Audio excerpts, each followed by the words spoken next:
On 5th of August 2024, the students of Dhaka, the capital of Bangladesh, marched towards the official parliament building where Bangladesh's then Prime Minister, Sheikh Hasina, resided. Sheikh Hasina, up until that point, has ruled over Bangladesh for over 16 years, being one of the longest-serving female leaders in the world. The student protest initially started a couple weeks ago over an unfair job quota system that denied them access to stable employment, housing, medical care, and other benefits, but the protest against the job quota soon became a protest against Hasina's government as a whole. Within just a couple hours, the Parliament of Bangladesh looked like this.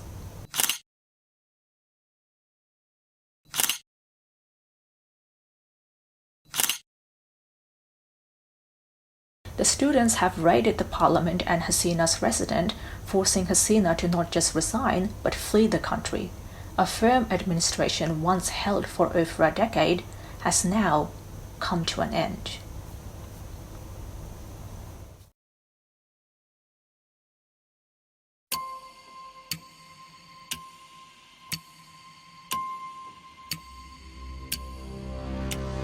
Bangladesh, a country in turmoil and on the edge. Days of violent clashes between government forces and demonstrators have left over 187 people dead. On Monday, the Prime Minister not only resigned, she fled the country. Both Sheikh Hasina and her sister have left her official residence for a safer place. The country is witnessing a period of revolution right now. The movement we've witnessed in Bangladesh over the past month is being called the first revolution led by Gen Z. So, let me tell you all a story. This is the story of what was at one point the richest empire of the world. This is the story of how it rose, how it fell, how it persevered against all conceivable odds. This is the story of the people who, to even call them resilient, would be an understatement. This is the story of the people who survived wars, famines, natural disasters, genocide, fascism, yet have managed to come to the top, being crowned as the country of the year. This is the story of Bangladesh.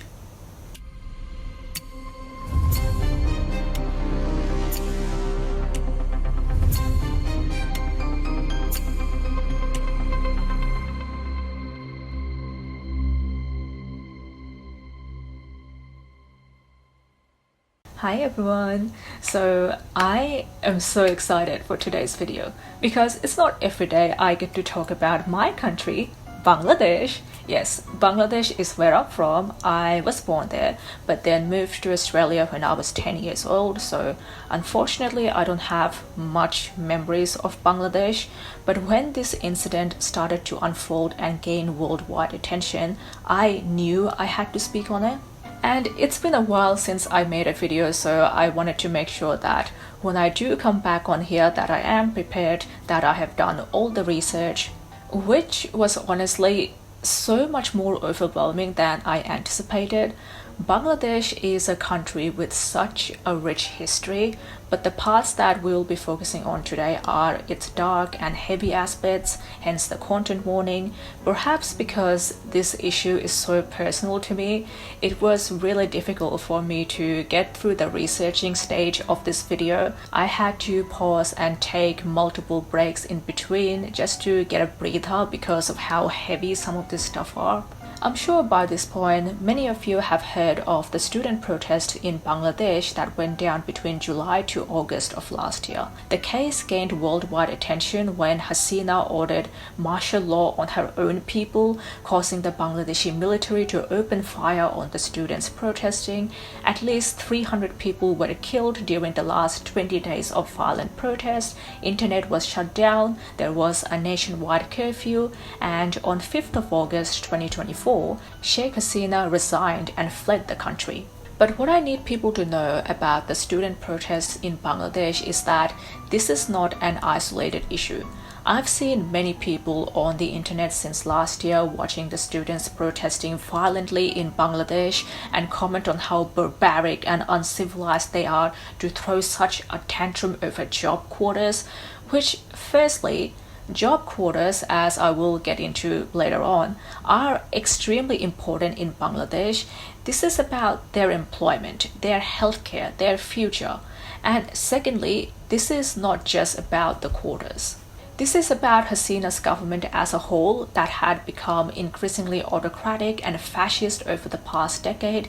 Hasina's rise to power followed from history that goes back at least 500 years, back when Bangladesh was still under the British rule.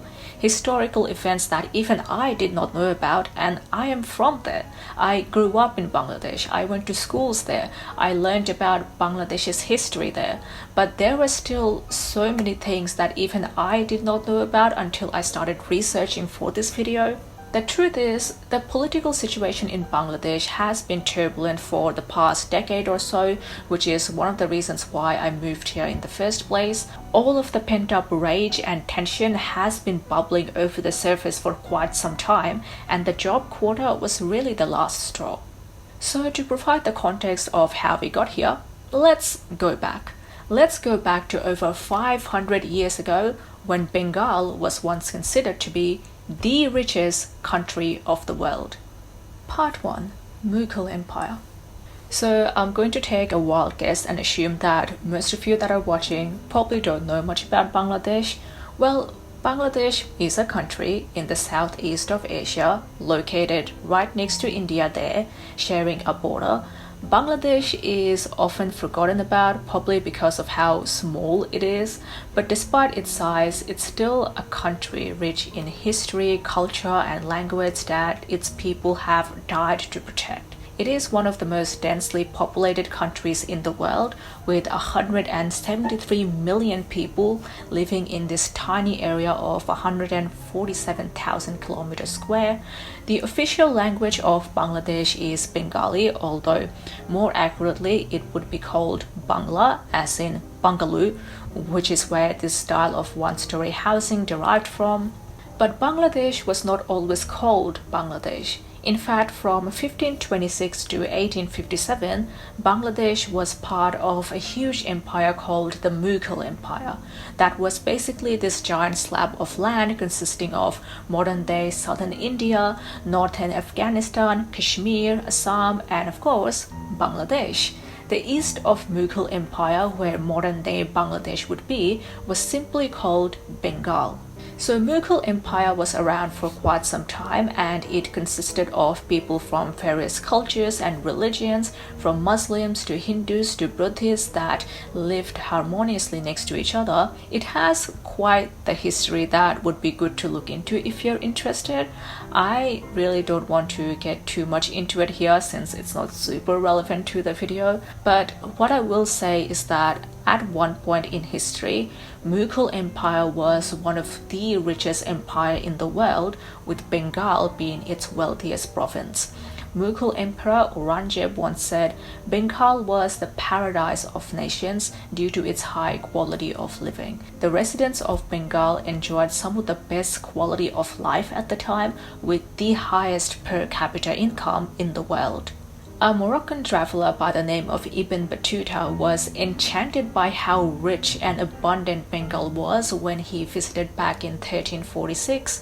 In his records, it said, "The first thing that stunned Battuta was the extensive material abundance of Bengal." The residents of Bengal enjoyed a luxurious life filled with various arts, culture, and breathtakingly beautiful architecture, the remains of some of which exist to this day. So Bengal was already abundant in its natural resources, whether it be the canals and the rivers, fertile soil, the greenery, but on top of that, it also made up one of the highest exports of the world at the time.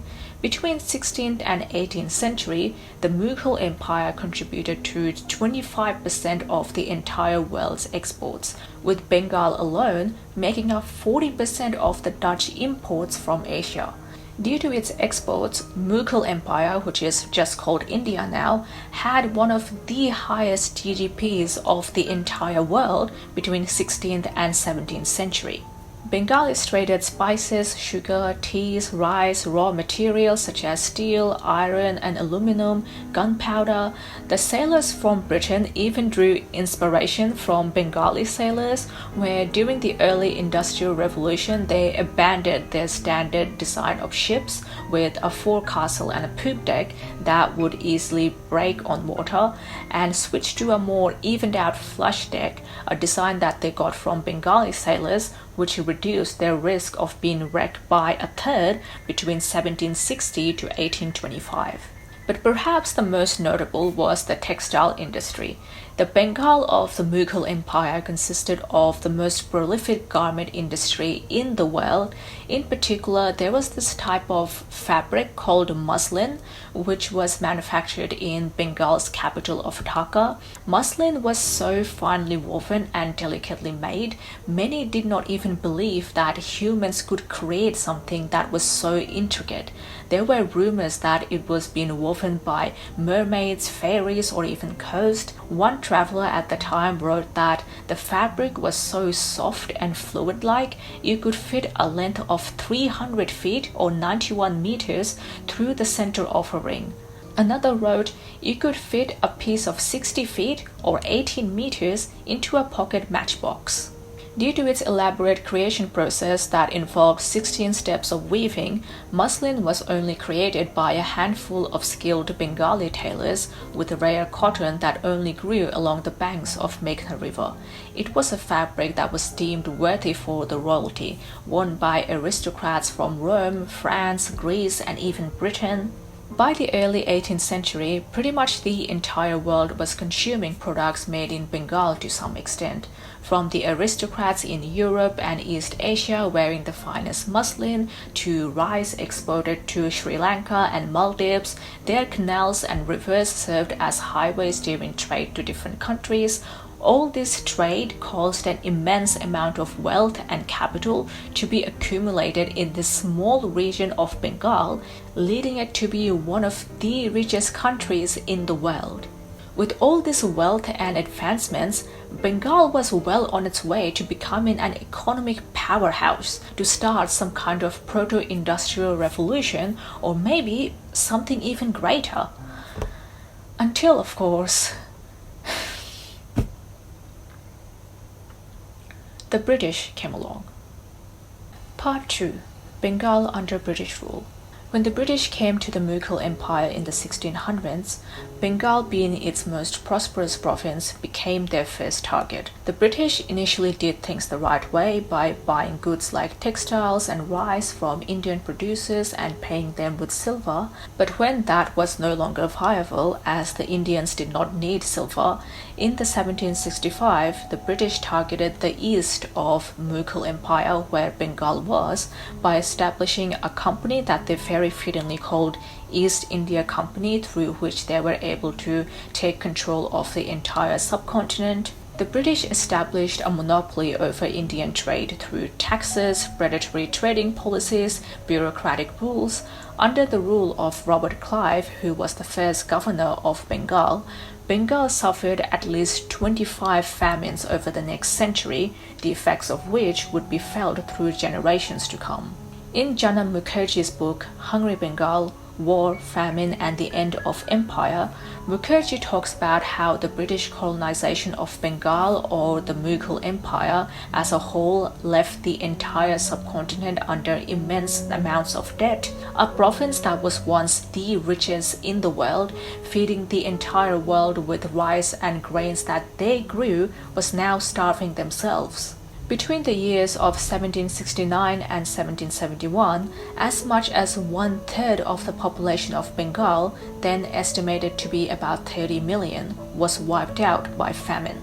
But it wasn't just about the famine, because you see, this was around the time when the British was starting Industrial Revolution, and they wanted to make sure that they were leading the world with their factory-made products, monopolizing themselves by obliterating all of their other competitors, such as Bengal.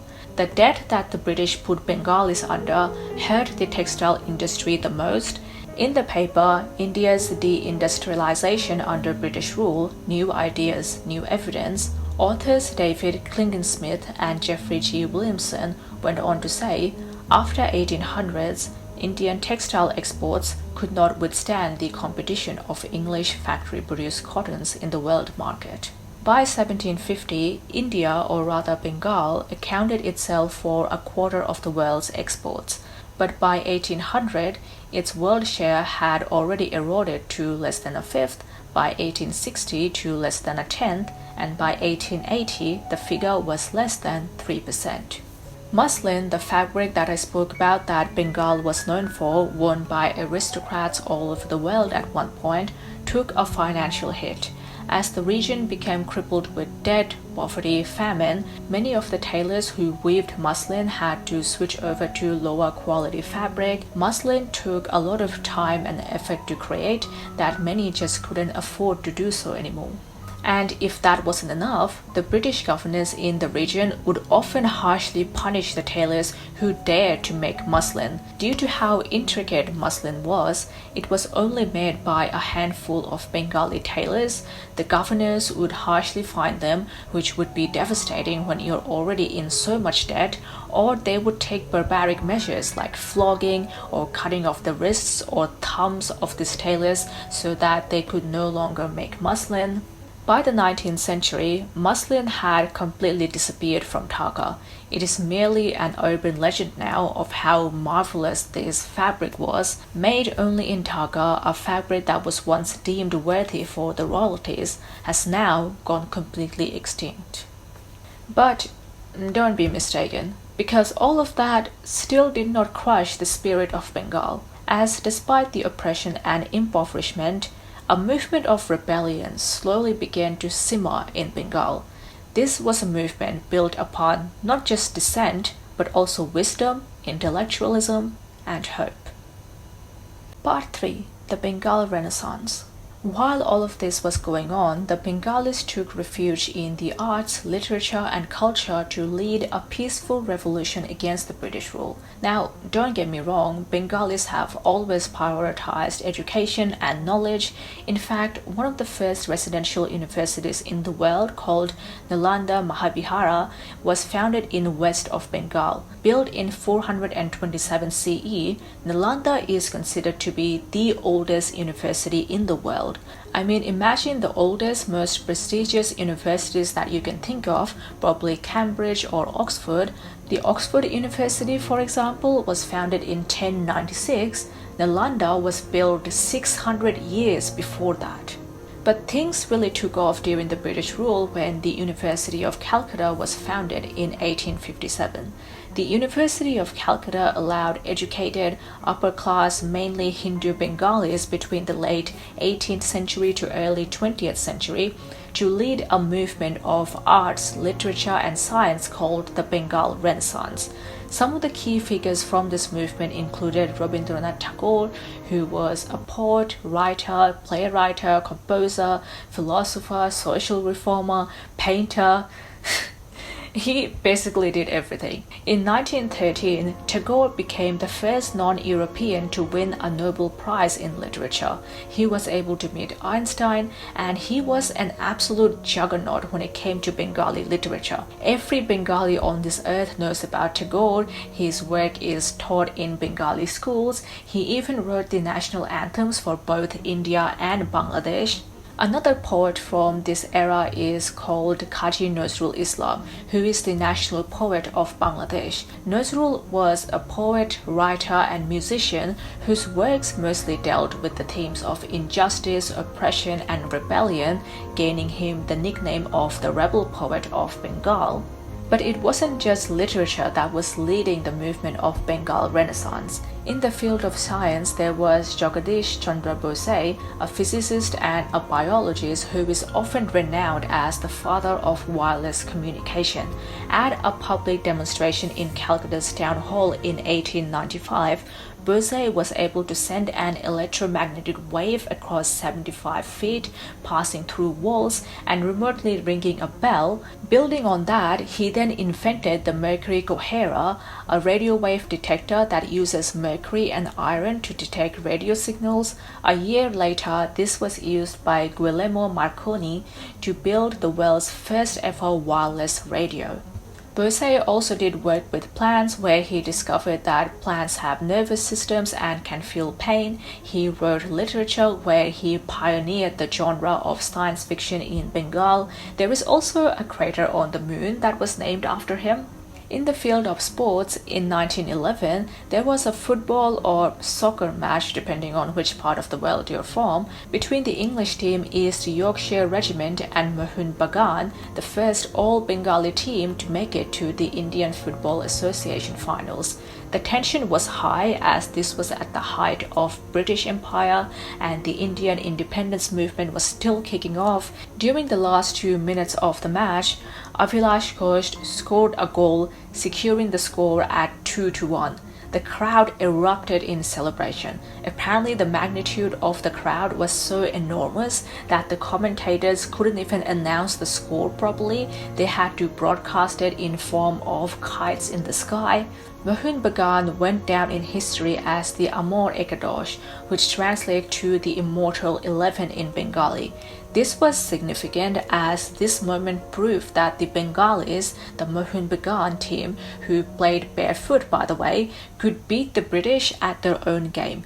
This honestly feels like something out of a movie or a fairy tale. In 2023, a sculpture was created in Kolkata honoring the Immortal 11.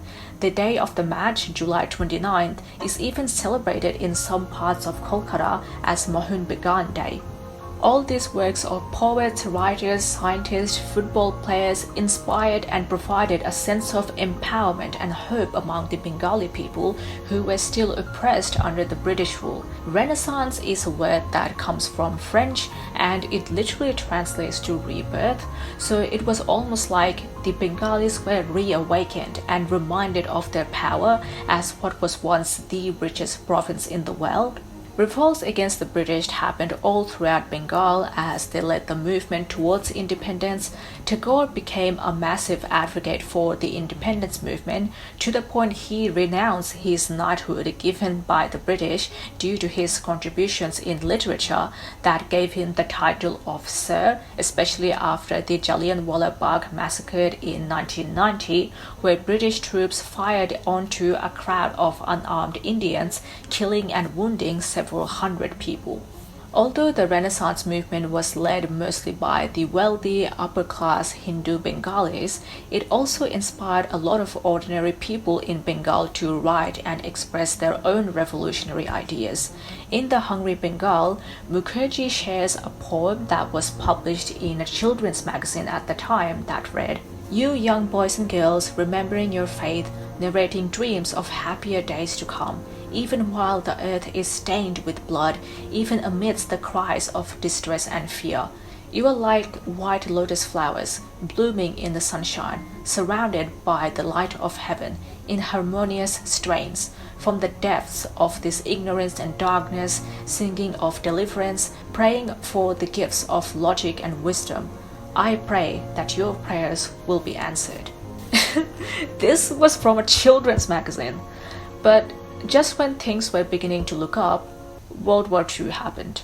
And as the Britain got involved and fought against the Germans and Axis powers, they kept depleting more and more resources from Bengal. I mean, the famine situation in Bengal was already dire, but now it was about to get so much worse. Part 4. The Famine of 43. When the British entered World War II to fight against the Axis powers, India, or the Mughal Empire, being one of the colonies of the British, was obviously affected. However, this situation in Bengal, being so rich and abundant in resources, was unique, as Bengal was especially exploited during the war for its resources, leading to one of the most devastating famines in history. Mukherjee went on to say in The Hungry Bengal, "The spotlight of war was nowhere in India as bright as it was in Bengal." During the war, the British needed supplies such as rations of food, weapons, and other resources. Bengal was exploited to a level that the world hadn't seen before up until this point. Rice was a grain that was consumed by most of Bengal and pretty much the entire Asia, but due to wartime inflation, the price of rice rose to the point that it became inaccessible to most people. With the declaration of war in 1939 and dislocation in commodity markets related to the same, the price of rice rose to 33% in a single year, a shock that the rural population could ill afford. And then, by December 1941, the price of rice had risen by nearly 75% since the declaration of war. This led to a horrific famine that flooded all across Bengal, followed by epidemics of diseases such as malaria, smallpox, cholera, due to the weakened immune systems from malnourishment. Between 1943 to 1944, things took an absurd turn when it came to the prices of rice and other resources. By April 1944, the prices of a wide array of essential commodities in Bengal had risen by an average of more than 250% in just 3 years. People began to die from starvation on a massive scale, bodies were piling up everywhere, people were dying on the streets, in their homes. There were so many bodies that they couldn't keep up, they couldn't even get the chance to bury them properly. They were thrown in the sewers, in canals, in bodies of water, or just left on the streets to rot. An ambulance worker during the time from the city of Midnapur in West Bengal described his experience as, "During the last fortnight, there had not been a morning on which I have not seen, as I went out of the town on my jobs, dead bodies by the roadside. A fight between vultures and dogs is not a rare sight. Disposal of dead bodies has become a problem. In the villages, the affairs are worse. People are dying in large numbers of malaria and starvation. There are not enough able-bodied men to burn the dead, which often are just pushed into the nearest canal. If you go down the canal from Kontai to Panipia, you will feel sick, for the bloated dead bodies you will see will be numerous." In November of 1944, malaria hit its peak in Bengal. British Governor Lord Casey was appointed as the governor of Bengal between 1944 to 1946, where he witnessed firsthand the devastating impacts of the famine. He toured the slums of Calcutta in December of 1944 and was shocked, saying, "Human beings cannot let other human beings exist under these conditions." But all of that, unfortunately, fell on deaf ears, as when asking for aid, Bengal was either ignored, met with apathy, or just downright hatred. Winston Churchill, the Prime Minister of Britain at the time, made the point that the starvation of anyhow underfed Bengalis is less serious than that of sturdy Greeks. A British lord by the name of Lord Cherwell, who was called the Professor, suggested in a meeting of the Indian Food Gains Committee that a certain number of wealthy Indians should be hanged, and that this might solve the crisis. This, of course, made the people that were in Bengal at the time, witnessing the famine firsthand, absolutely furious. I mean, people were selling their own children in exchange for food, literally killing themselves. That's how dire the situation was. At one point, the United States Consul General in Calcutta sent a scathing message to the US Secretary of State in Washington, where he went on to say, "I would suggest to the high-placed officials in Delhi who deprecate the over-dramatization of the sufferings of the people of Bengal to pay a visit to the province. At one of the kitchens in Faridpur, I noticed a man lapping up gruel like a dog. I saw abandoned children in the last stages of emaciation. A man vainly wandering for food collapsed on the doorsteps of the collector's courtroom. As the body was being removed, a woman huddled in a corner, thrust out a bundle, and cried, 'Take that also.' It was her dead child." Because the famine was mostly happening in Bengal, the Indian government, despite sharing a border, did not initially want to get involved. Frustrated by their lack of action, on 8th of August 1943, Ian Stephens, who was the chief editor at the time of the British newspaper The Statesman, wrote an editorial openly condemning the government's denial of the famine. Alongside his editorial, he published a series of photos showing the world what was really happening in Bengal, some of which were, quote, so horrifying that the editor himself found them utterly unpublishable. But it's the graphicness of these images that finally got people's attention. The Statesman was the most established and well-read newspaper in India at the time, known for its integrity and reliability of the information that it presented, but it ended up garnering worldwide attention. Stephens' editorial shocked the world, and the world leaders were finally being urged to do something. But by that point, famine had spread through the entire Bengal alongside diseases caused by starvation such as malaria and cholera, the rates of which peaked in 1943. As Mukherjee puts it, in many ways, 1943 could be considered the year of the corpse in Bengal. When aid finally arrived in Bengal, it was an absolute joke. So they finally got some rice to ration out and give it out to people. Great.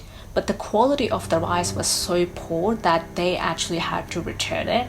Some of it were entirely rotten and some contaminated with dirt and other filler. But it wasn't just food that was scarce, it was clothing as well, as during the winter times, many of the impoverished Bengalis did not have enough clothes to keep themselves warm, which combined with their weakened immune systems due to starvation led to them dying off of hypothermia or pneumonia. During the winter month of December, the Army Relief Headquarters of Bengal noted, people were dying not on account of lack of food, but on account of the weather because they had nothing to put on, no blankets and no clothes. That too was poorly treated. A district magistrate in the city of Jessore, for example, complained that some of the clothes sent was reported to be so moth-eaten or so rotten that it cannot stand the slightest strain. Imagine being one of the richest and the most abundant province that was at one point in history making clothes that was worn by the aristocrats all over the world, growing rice and teas that were consumed by a quarter of the world, to now being so downtrodden and destitute that you can't even feed or clothe yourselves. This unfortunately continued until the British finally decided to leave in 1947. Due to the rise in poverty from World War II, the Indian independence movement ramped up, being led by political leaders like Mahatma Gandhi. Although for most of his life, Gandhi advocated for peaceful revolts, this time he did not condemn when Indians reacted with violence, whether it be through destroying bridges and railway tracks or even using physical violence. The increase in violence, combined with the fact that the British has depleted a significant amount of its resources due to the war, meant that they were unable to control the colony further. So on 15th of August 1947, the British left India and India gained independence. It was estimated that during the entire rule, the British has drained nearly $45 trillion from India. The Bengal famine between just 1943 to 1944 alone has estimated to have killed 1,800,000 to 3.8 million people with no compensation, no reparation, not even an acknowledgement given. But what the British did do is that due to the increased violence from the independence movement, they split up what was once the Mughal Empire. The Hindu majority population went in the middle and was called India, and the Muslims went on either side over 1,000 kilometers away from each other. They were called Pakistan.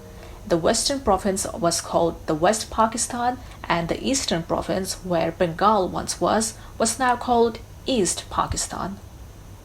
Part 5. West Pakistan and East Pakistan.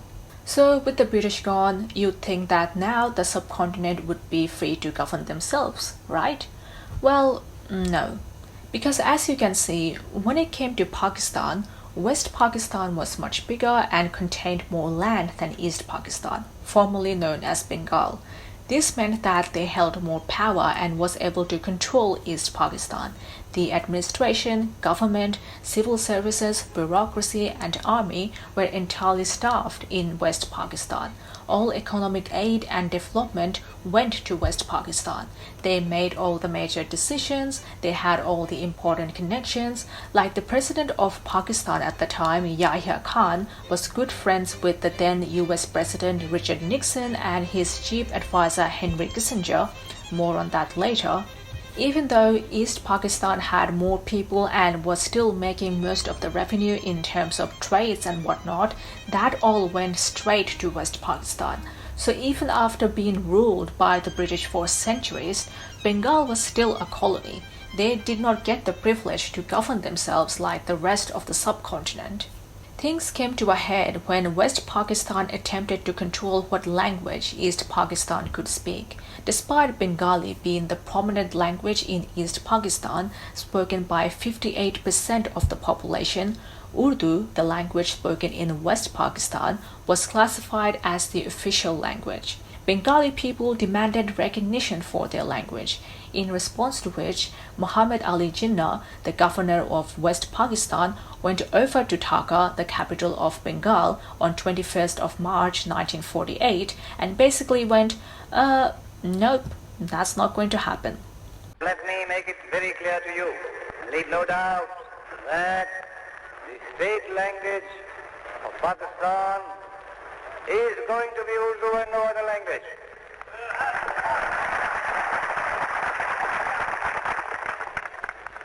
And anyone who tries to mislead you is really the enemy of Pakistan. This was a moment before disaster, because then Bengali people revolted, took it out on the streets, went on protest. A grassroots political party by the name of Awami League with a charismatic leader named Sheikh Mujibur Rahman, or Mujib for short, was formed in 1949 to establish Bengali identity. While obviously language was the thing that they were fighting for, it wasn't just about the language.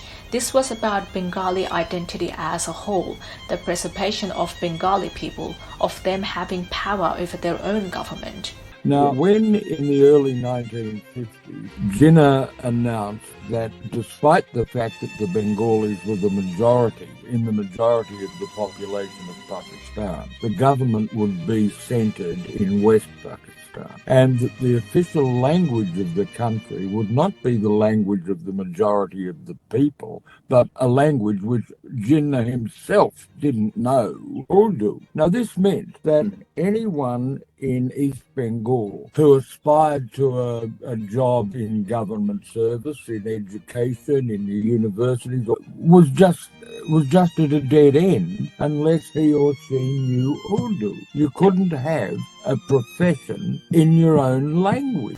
A movement was beginning to form where Bengalis protested through their shared love of their mother language. Bengalis proudly sang their national anthem, Tagore's songs, and held up Mujib as their leader, nicknaming him as Bangabandhu, or friend of the Bengal. Pakistan did not like that and arrested Mujib, banned all of Tagore's songs in Bengal, and enforced Section 144 in Dhaka, banning any public gathering. Despite that, on 21st of February 1952, students gathered in the University of Dhaka protesting for their right to speak their mother tongue. Military police imposed by Pakistan used tear gas and then opened fire, killing 29 people, including 5 students. These became the first martyrs of Bengal. In fact, Bengal's flag was designed honoring them, the green background representing Bengal's greenery and abundant nature, and the red circle symbolizing the blood that the martyrs shed for their own country. Further honoring the language, East Pakistan was then finally renamed as Bangladesh. Bangla meaning Bengali and Desh meaning country or land, so Bangladesh literally means land of the Bengali. Needless to say, Bengalis are incredibly proud of their language. This was significant as this was the first time in history that people died over their right to speak their mother language, so much so that in November of 1999, UNESCO declared 21st of February as International Mother Language Day. Today it is celebrated as a public holiday in Bangladesh. Shohid Dibosh or Martyrs Day is the day in which Bengalis march towards the Shohid Minar, the Martyrs monument, where they leave flowers, sing the national anthem and do a whole bunch of activities to honor those who died on this day. But the fight was far from over. After gaining their right to speak their mother language, Bengalis demanded more and continued protesting. Sheikh Mujib was finally released from Pakistani prison, and his arrest turned him into a political icon to Bengalis. Protests continued all over the country, demanding freedom, often turning violent and chaotic. To seize the chaos, on December of 1970, Pakistan's then President Yahya Khan called for a general democratic election. Now, I'll get more into it soon, but Yahya really did not like Bengali people and absolutely did not want to hand them power, but still he called for an election because he simply did not think that Bengalis could win. He thought Awami League was a vocal minority in Bengal and Sheikh Mujib was just some guy. In fact, he was so sure that Bengal was going to lose that he had already started planning what he was going to do to them after. He was going to impose further oppression onto them because of their loss. But just when things were beginning to look up, one of the deadliest cyclones in history hit Bangladesh.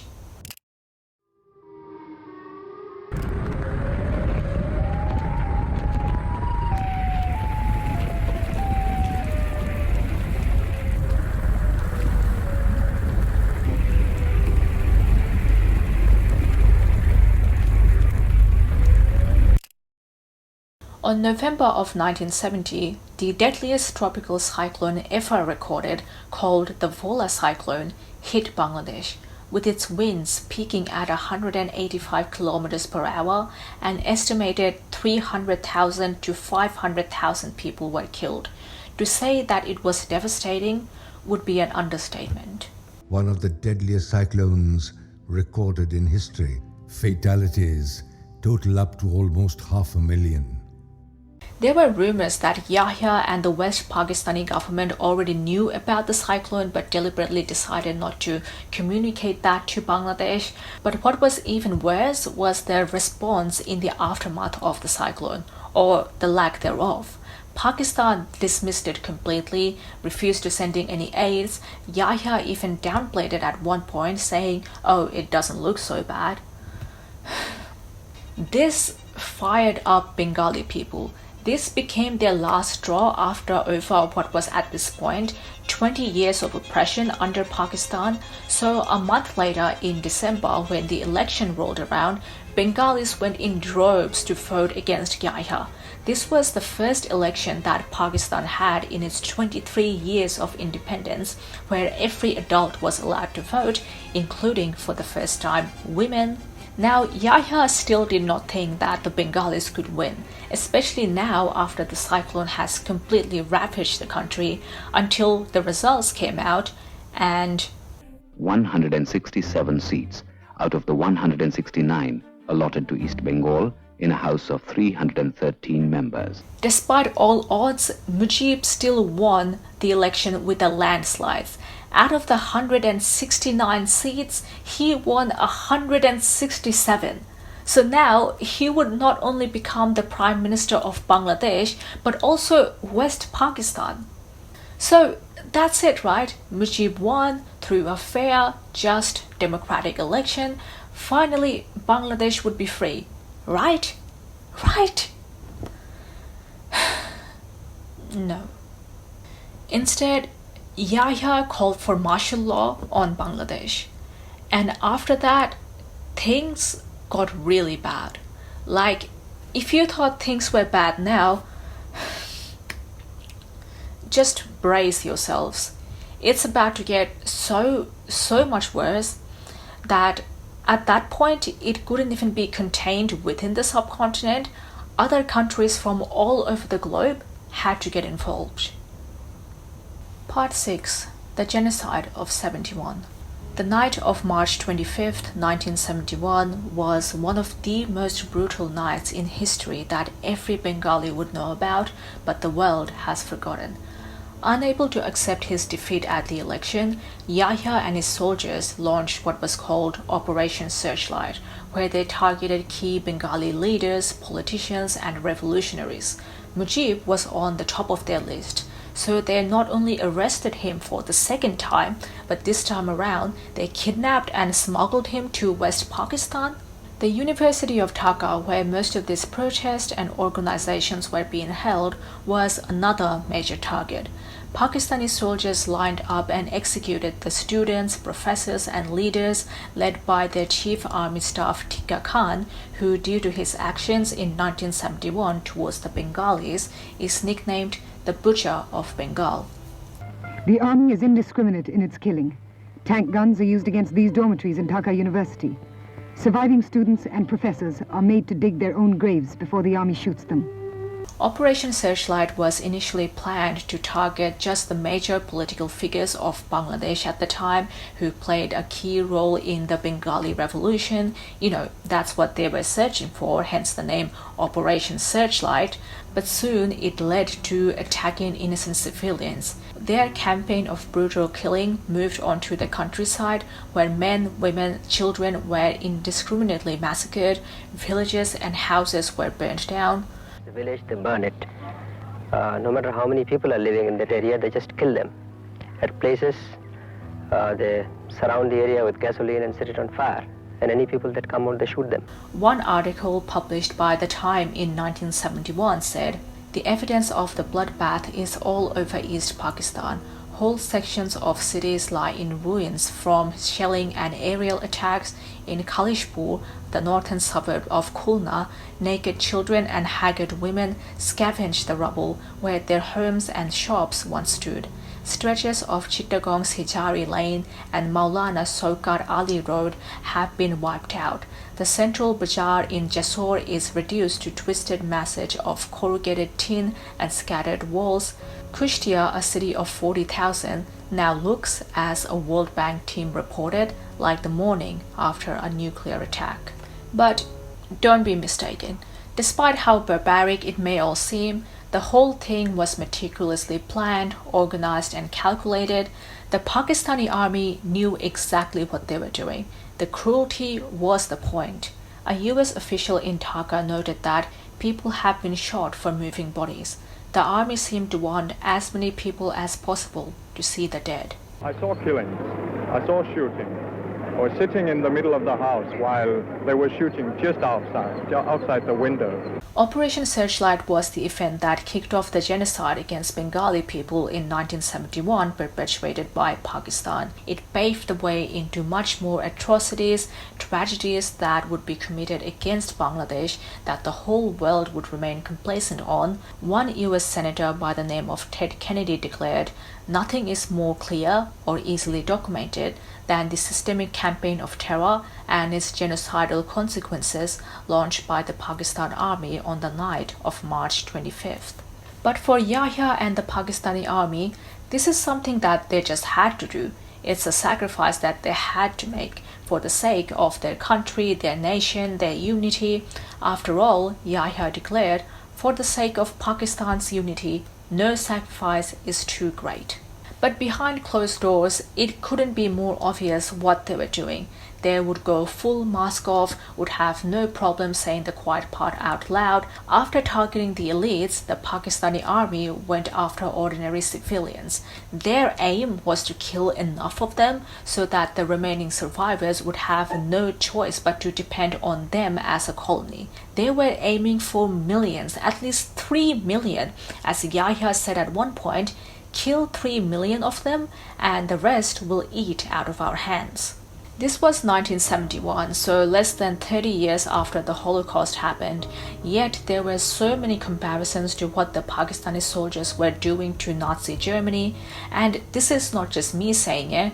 Many experienced people in the field, whether it be army generals, officials, soldiers from World War II, war journalists, basically people who knew and have seen what war is really like, even they were like, "This is the worst thing I've seen in my life."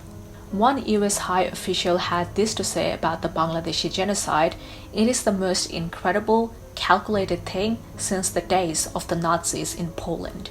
Kenneth Keating, who was a United States Senator appointed as an ambassador to India at the time, said, "I know of no word in the English language other than massacre which better describes the wanton slaughter of thousands of defenseless men, women, and children. There were bombings, gunshots, especially the capital city of Dhaka was completely obliterated. One eyewitness was stunned at the areas in Dhaka burned by the army. He had seen many bombed out towns during World War II, but the devastation here seemed far more thorough." Things took a turn for the worse when Bengalis began to migrate into refugee camps. Due to the massacres, Bengalis began to flee to India, crossing the border at a mass scale, creating the worst refugee crisis that the world has ever seen. The conditions at these refugee camps were abhorrent, to say the least. Sidney Schanberg was an award-winning journalist who was at these camps documenting what happened. Schanberg was at this point an experienced journalist who has documented the atrocities from the Vietnam War, the Cambodian War, but even he was speechless at the things that he saw at these camps. Schanberg, steeped in the worst horrors of war from Vietnam and Cambodia, goes quiet at the memory of the desperate millions who fled into India. These camps would have thousands of people crowded, living in one space. Food and medical supplies were scarce. Diseases like cholera and smallpox ran rampant, spreading easily, killing millions, with no means to bury the dead, as Schanberg reports. An emaciated 70-year-old man had just died. His son and granddaughter sat sobbing beside the body as flies gathered. When a young mother died of cholera, her baby continued to nurse until a doctor pulled the infant away. The husband of that dead woman, a rice farmer, cried to Schanberg that the family had fled Pakistani soldiers who burned down their house. "My wife is dead," he wailed. "3 of my children are dead. What else can happen?" The most vulnerable at this war were definitely the poorer Bengali people, the rural rice farmers, for example, but even the most well-educated, middle to upper middle-class Bengalis were not spared from the wrath of Yahya. When US Senator Ted Kennedy visited these refugee camps, he met many of these supposedly well-off, politically neutral Bengalis who were still dying at these refugee camps. Many of them were Bengali professionals with good English, crushed by the sudden change of fortunes. "I do not know why they shot me," a 55-year-old Muslim railway employee told Kennedy. "I don't belong to any political party. I was just a railway clerk." India's Prime Minister at the time, Indira Gandhi, not to be confused with Mahatma Gandhi, they are completely separate people, had a soft spot for Bengali people. Obviously, being born and raised in India, she grew up speaking Hindi, India's official language, but she still was fascinated by Bengali culture and language. She grew up reading Bengali poems and literature, was inspired by Tagore's work to the point she even began learning the language out of pure love, as she described Bengali to be a very sweet and nice language. Despite that, when the war broke out, she and her officials were initially reluctant to get involved. Even when the Bengalis were being massacred on an unimaginable scale, with millions crossing the border into India to flee, only to live in refugee camps under dire conditions, but all of that changed after Indira actually visited one of these refugee camps. Indira and her staff were shaken to the core. She was so overwhelmed that after the tour, when she was supposed to comment some remarks, she couldn't even speak. People were lacking basic necessities like food, clean water, medical supplies. Many were wounded and injured beyond what the medical teams at these camps could handle. After their return to Calcutta, one of her senior aides recalled that she said, "We cannot let Pakistan continue this Holocaust." Let me remind you, all of this happened over an election that Mujib rightfully won. And it's so ironic because this entire time it was Mujib who was being punished. He was held captive in the prisons of West Pakistan, had been put on trial. Over what? As Ted Kennedy sums it up, the only crime that Mujib is guilty of is winning an election. And a lot of people at the time were blaming him for winning because that's just what people do during times of crisis, right? They look for something or someone to blame. But especially after it became obvious that Yahya wasn't going to hand over power even after Mujib was democratically chosen as the prime minister, on 17th of March 1971, Mujib called for a rally on the Ramna race course in Dhaka in front of millions of people. There, he delivered this fiery speech that was said to be the catalyst for Operation Searchlight.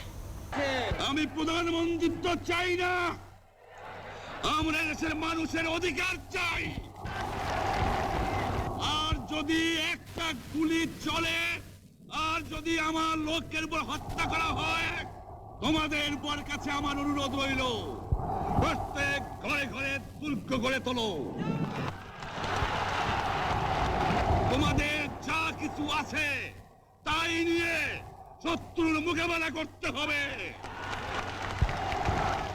এবং জীবনের তরে রাস্তাঘাট যা যা আছে সব কিছু আমি যদি হুকুম দেবার নাও পারি তোমরা বন্ধ করে দেবে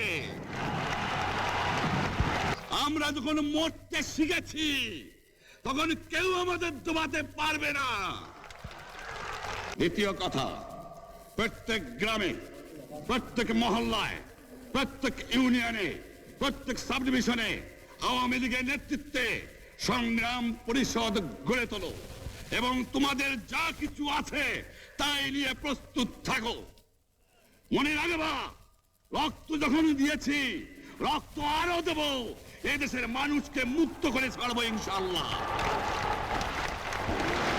এবারে সংগ্রাম আমাদের মুক্তির সংগ্রাম এবারে সংগ্রাম স্বাধীনতার সংগ্রাম জয় Bangla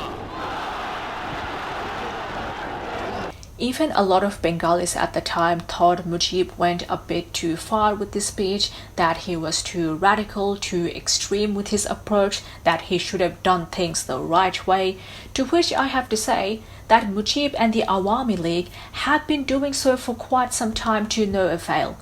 Leading up to this, the Awami League has attempted to pass plenty of legislations in hopes to free the people of Bengal, including the famous 6 Points movement that called for Bengal's own army, which was rejected by West Pakistan. They have been doing things the quote-unquote right way for 23 years at this point. There is a quote by John F. Kennedy that goes, "Those who make peaceful revolution impossible make violent revolution inevitable."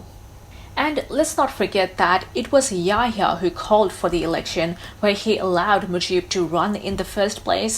Now, you may be asking, why did Yahya even do this if he never intended to give up his power? Well, like I said, it's because he didn't think that Mujib could win.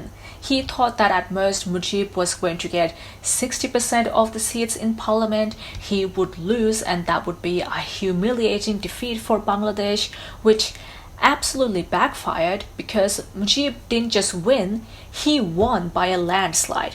Out of the 169 seats of Pakistan's parliament, Awami League won 167, all but 2 seats, which meant Mujib was not just going to be the Prime Minister of Bangladesh, but also West Pakistan. Like Yahya's own people chose Mujib over him. That's how good he was. So the massacres continued. The Pakistani army kept bombing and burning down villages, firing airstrikes, shooting innocent people. Now, at this point, you might be wondering, how is Pakistan able to do this?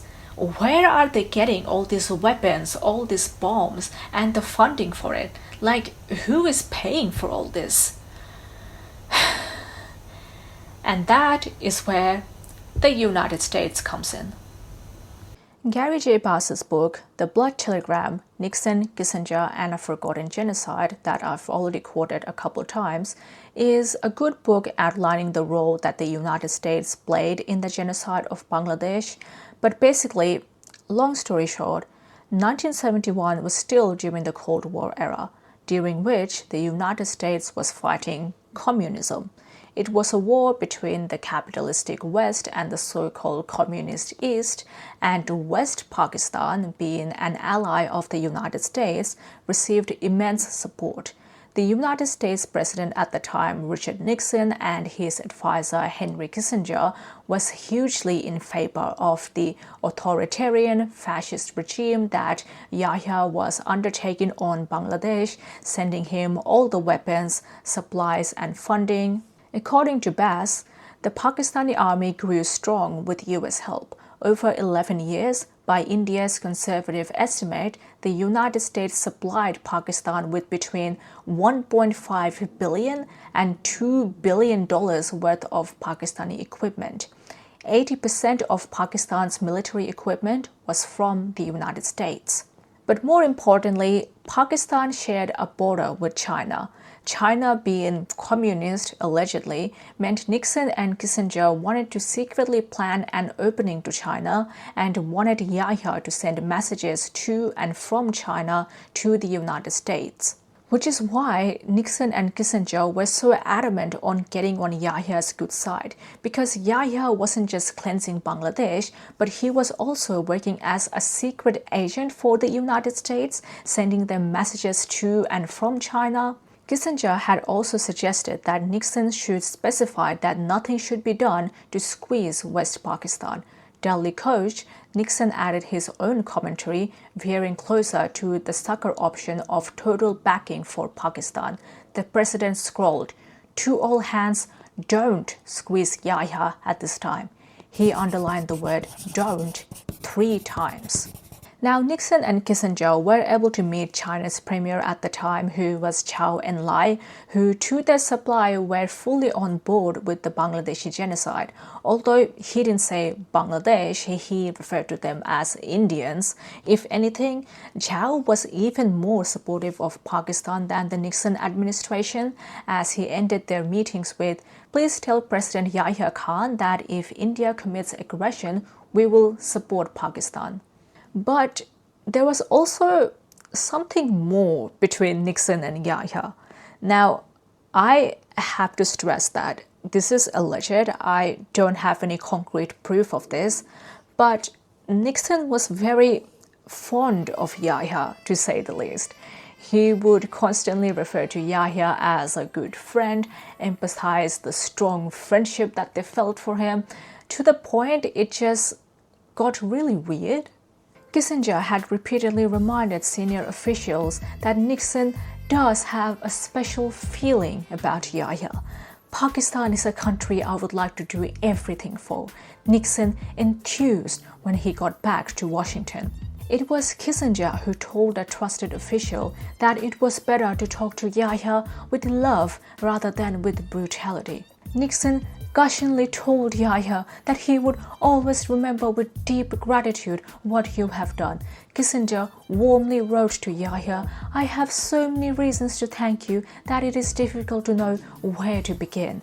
As Nixon told the Pakistani ambassador, "It all started with my good relationship with Yahya."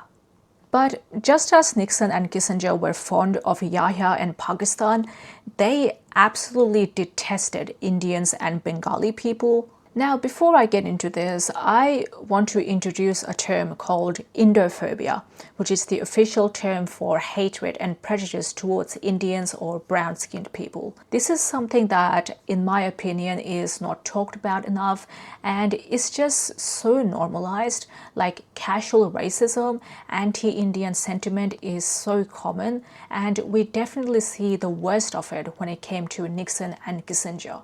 Nixon and Henry Kissinger, the brilliant White House National Security Advisor, were driven not just by Cold War calculations, but a starkly personal and emotional dislike of India and Indians. Throughout this entire ordeal, Nixon and Kissinger continued to refer to Bengali people as Indians, not that they would really know or care about the difference. They kept downplaying the genocide, not taking it seriously, and just being plain racist. It was genuinely disturbing for me to read how much they hated a group of people that they clearly didn't know enough about, to the point they can't even tell where they're from. And I am not exaggerating this at all. Like, at one point, Nixon literally said word for word, "I don't like the Indians." Now, I don't know whether Nixon really meant the things that he said about Bengalis or he was just saying them to appease Yahya, but either way, some of the things that he said was shocking. Like, when learning about the refugee crisis that India was having due to the genocide, Nixon suggested, why don't they shoot them? In the privacy of the Oval Office, Nixon said that if they're not going to have a famine, the last thing they need is another war. Let the goddamn Indians fight a war, Kissinger agreed. They're the most aggressive goddamn people around there. Nixon bitterly said, the Indians need, what they really need is a, Kissinger interjected, they're such bastards. Nixon finished his thought, a mass famine.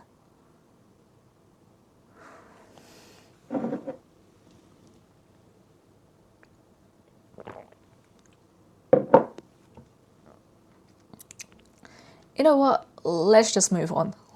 Back in Bangladesh, a resistant group by the name of Mukti Bahini, or Liberation Fighter, was formed, consisting mostly of young, poor Bengali men and women. Some were literal children.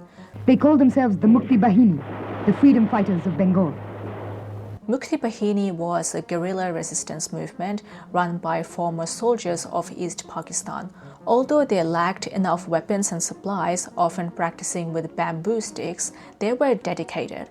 Being from Bengal, they had greater advantage over Pakistani soldiers as they knew the area and could work around Bengal's canals and highways. Despite lacking supplies, Mukti Bahini made significant change, to the point even the Pakistani army began viewing them as a threat.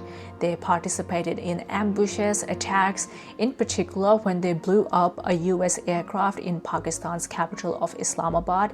It pissed Nixon off. But nevertheless, they were still no match for the Pakistani army, backed by the US and China, while they, according to one of the US ambassadors, had no money, no ammunition, no equipment, only dedicated soldiers to teach.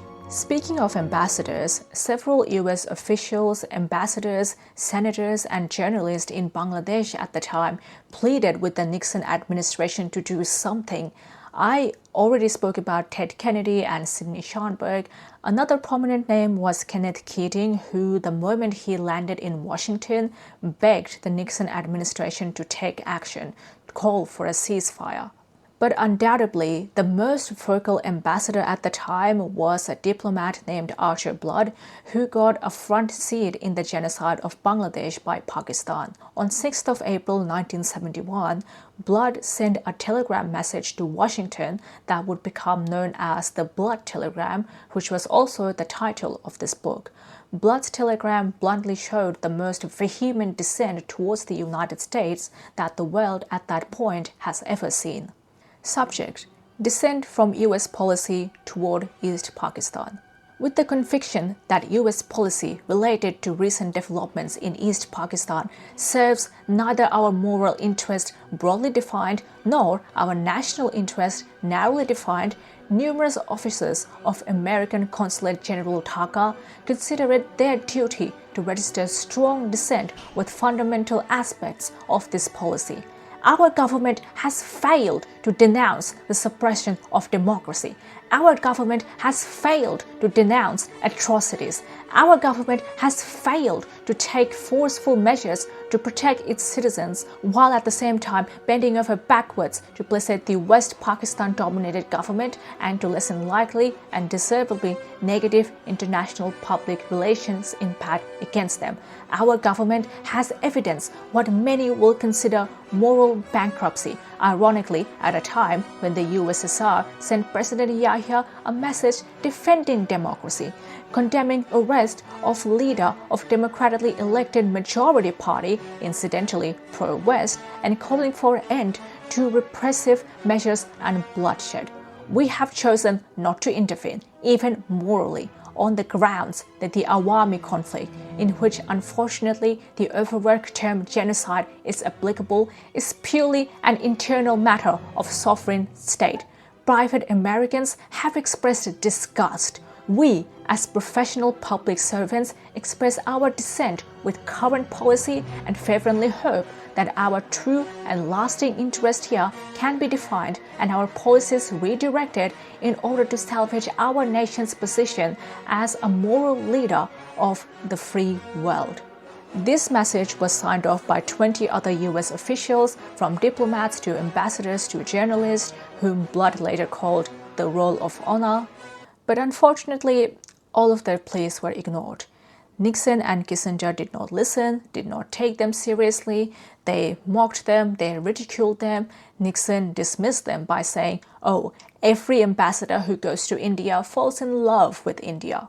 When it came to Keating, Nixon called him a traitor, suggesting that they should fire him or put some kind of leash on him. As for Archer Blood, he was just this maniac in Dhaka. So, the usual rules of engagement did not apply to Nixon and Kissinger. Therefore, something unusual had to be done, something that hasn't been done before. Then, it happened. Help finally arrived in the most unexpected way from the most unexpected person possible. Because after all, this was still the 70s, and we all know what the 70s and the 80s were famous for: rock and roll.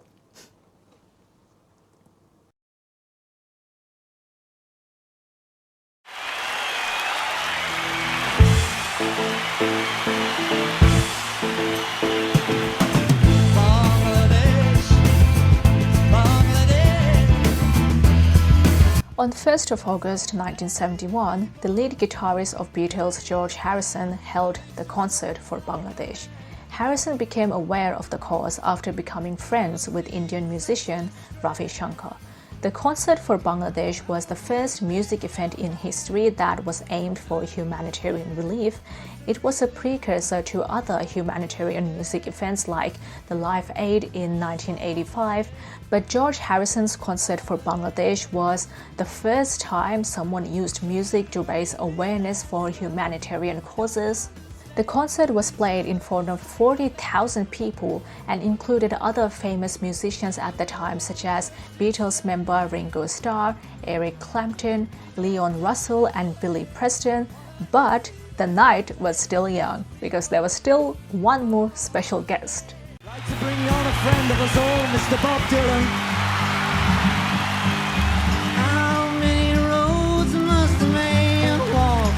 Bob Dylan had been on a hiatus for a while, and so at this concert was his live performance in a long time. As you'd expect, the crowd went nuts. It's so interesting because one of the songs that Bob Dylan performed at this concert is called Blowing in the Wind.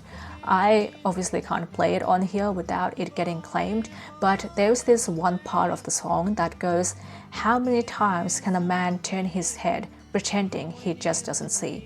How many years must one man have before he can hear people cry? How many deaths will it take till he knows that too many people have died?"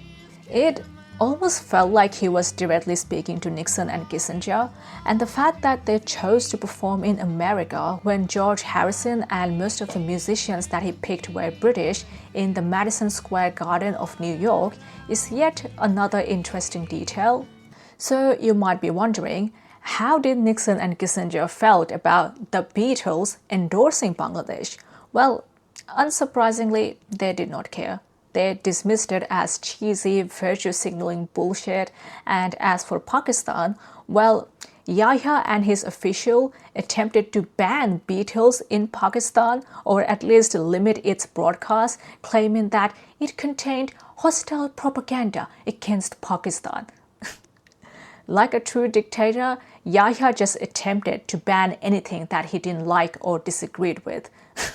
What a wuss.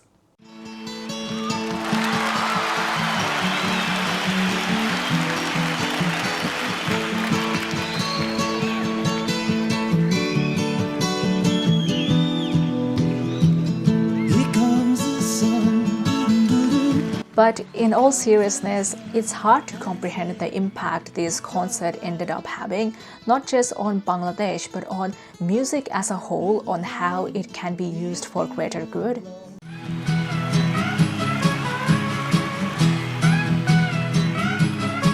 These things will always be remembered as times that we could be proud of being musicians, you know.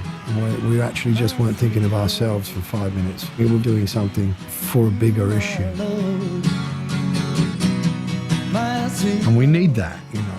Aside from the monetary relief, it ended up raising $250,000 that was given out entirely through UNICEF. But above all, it raised awareness of a crisis. Because this was before social media, if it wasn't for this concert, many people would probably never know what was going on. It was such a unique thing. Everybody was so moved, and it had a special feeling apart from just a performance.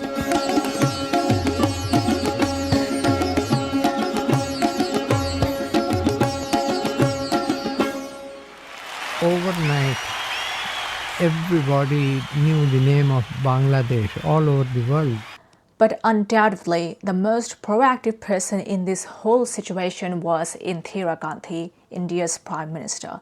Indira traveled all over the world, writing to various countries about the atrocities, the refugee crisis, trying to convey the seriousness of it all, but it all fell to deaf ears. Mrs. Gandhi went around the world saying this is a genocide, says Admiral Mihir Roy of the Indian Navy. Nobody listened to her. Instead, people were more focused on the resistance guerrilla army Mukti Bahini, claiming that, well, if they could just turn it down and stop making such a big deal about them and their families getting killed, none of this would have happened. Sounds awful lot like something that is happening today. Now, mustn't you, in effect, face the question of having to reduce your support for the guerrilla armies operating in East Pakistan? Does that mean we allow a massacre to continue? What happened first? How many people were killed according to your correspondence of British newspapers? The massacre began long before there was a single guerrilla. But as a contribution to quietening the situation, as I say. No, what does quietening mean? Does it mean that we support the genocide? And do you think it can be stopped? Do you think people are going to sit aside and watch their women raped in front of them? And say that, no, we are going to quieten the situation? That's not quietness. That is the worst possible type of war, is the worst possible type of violence. But how then, without something done to control the guerrilla activity in return for greater discipline by the Pakistan army, can you secure these first steps? When Hitler was on the rampage, why didn't you say, let's keep quiet and let's have peace in Germany and let the Jews die, or let Belgium die, let France die? Would you say that was quiet? But how do you propose to bring about these first steps to control the exodus? It's not for us to. This would never have happened if the world community had woken up to the fact when we first drew their attention to it. Indira finally received support from one country, which was none other than the Soviet Union. In November of 1971, Russia entered the war on the side of Bangladesh and India, sending them extensive aid and supplies as they realized that if Bangladesh won, it could weaken some of the most powerful countries in the world, their rivals, US and China. So it was more so the enemy of the enemy is my friend kind of thing. Due to their support during the war, Bangladesh and Russia maintained an amicable relationship in the future. They are allies to this day. So, let's do a brief recap. Pakistan attacked Bangladesh for wanting to be its own country. Pakistan was being funded by the United States because the United States wanted to create a channel through Pakistan into China since they shared a border. China decided to support Pakistan. India supported Bangladesh because they kind of had to with the amount of refugees coming in. And Russia, or the Soviet Union, realized that if Bangladesh won the war, it could weaken their rivals of United States and China, so it joined by supporting India and Bangladesh. This is a full-on world war at this point. On December 3, 1971, at 5:30 p.m., Pakistan struck India by firing airstrikes in the northern cities of Punjab, Rajasthan, and Uttar Pradesh. Now, India had no choice but to get involved. Despite that, Indira was glad that it was them attacking first, hoping that this will finally wake people up as to how brutal the Pakistani army is, but that was futile. Because back in the United States, when the Nixon administration heard about this, they automatically assumed that India attacked first without any evidence whatsoever. In Washington, Richard Nixon and Henry Kissinger, without the facts, were immediately convinced that India had started the war. Up until this point, Pakistan has been indiscriminately killing Bengalis with nothing but their Mukti Bahini to fight back, but now, combined with the armed forces from both India and the Soviet Union, Pakistan was soon outnumbered. Just within 2 weeks of the so-called war, it became obvious that they were going to lose. But Nixon and Kissinger weren't going to let that happen. They have already invested so much into Pakistan, they were ready to send in even more weapons, supplies, whatever else they needed. But there was a problem. Because at the time, there was a limit on how much supply the US was allowed to send to a country during a war, but when it came to Pakistan, they have already well over exceeded that limit. They weren't legally allowed to send in any more supplies.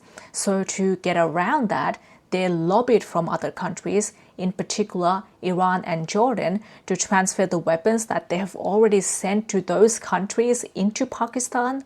To be clear, what they were doing was illegal, and they knew that it was illegal. In the days leading up to this, they kept even their staff in the dark about this, only speaking about it in coded messages. But because they have already invested so much into Pakistan, it was something that they felt that they had to do. Kissinger even said at one point, "I considered this our Rhineland." Knowing that they were about to lose, the Pakistani army ramped up their killings and barbaric acts. On 14th of December 1971, they targeted the elites and the intellectuals, so pretty much like how they started this war. But this time around, it was so much more barbaric. It is estimated that at least 200 people were killed on this day. The whole thing was extremely gruesome. There was a general from India who visited the site after the massacre, and allegedly he was so shaken up after that he couldn't even eat. One of the diplomats reminded him like, "Hey, you're a soldier, you're a general, you should be used to seeing dead bodies." "Yes," the general replied, but he had found the hand of a woman with her nails painted. He said, "I can't get that out of my head." During the last phase of the present armed struggle, they prepared a list of the intellectuals, journalists, professors and teachers, and they picked up at least 250 intellectuals, journalists and professors during the last 15 days between 1st of December to 15th of December. They thought that they are the sole enemy because these people were the intellectuals and brain of the Bengal. Then finally, on 16th of December, the Pakistani army surrendered. At 4 p.m. on the 16th of December 1971, Lieutenant General A.A.K. Niazi signed the instrument of surrender and placed himself and his troops under the command of Lieutenant General J.S. Arora. So Bangladesh was finally free. It achieved its independence, but at what cost?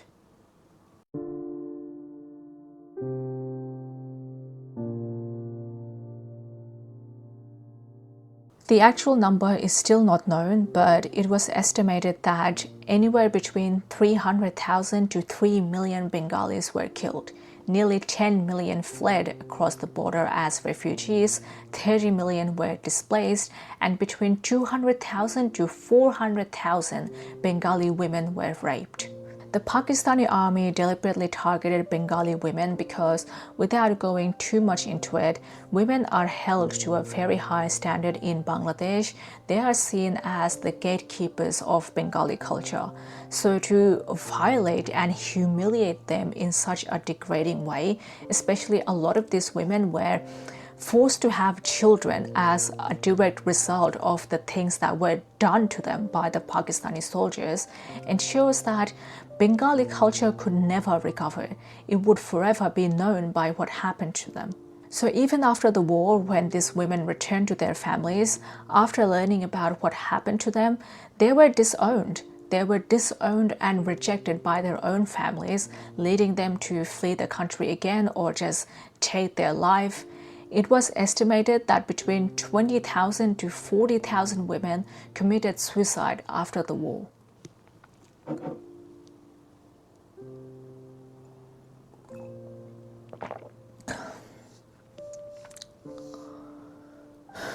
The full scope of the devastation of this war is unfathomable and is beyond my ability to verbalize, but one London Times article from 1971 summed it up succinctly as, "If blood is the price of independence, then Bangladesh has paid the highest price in history."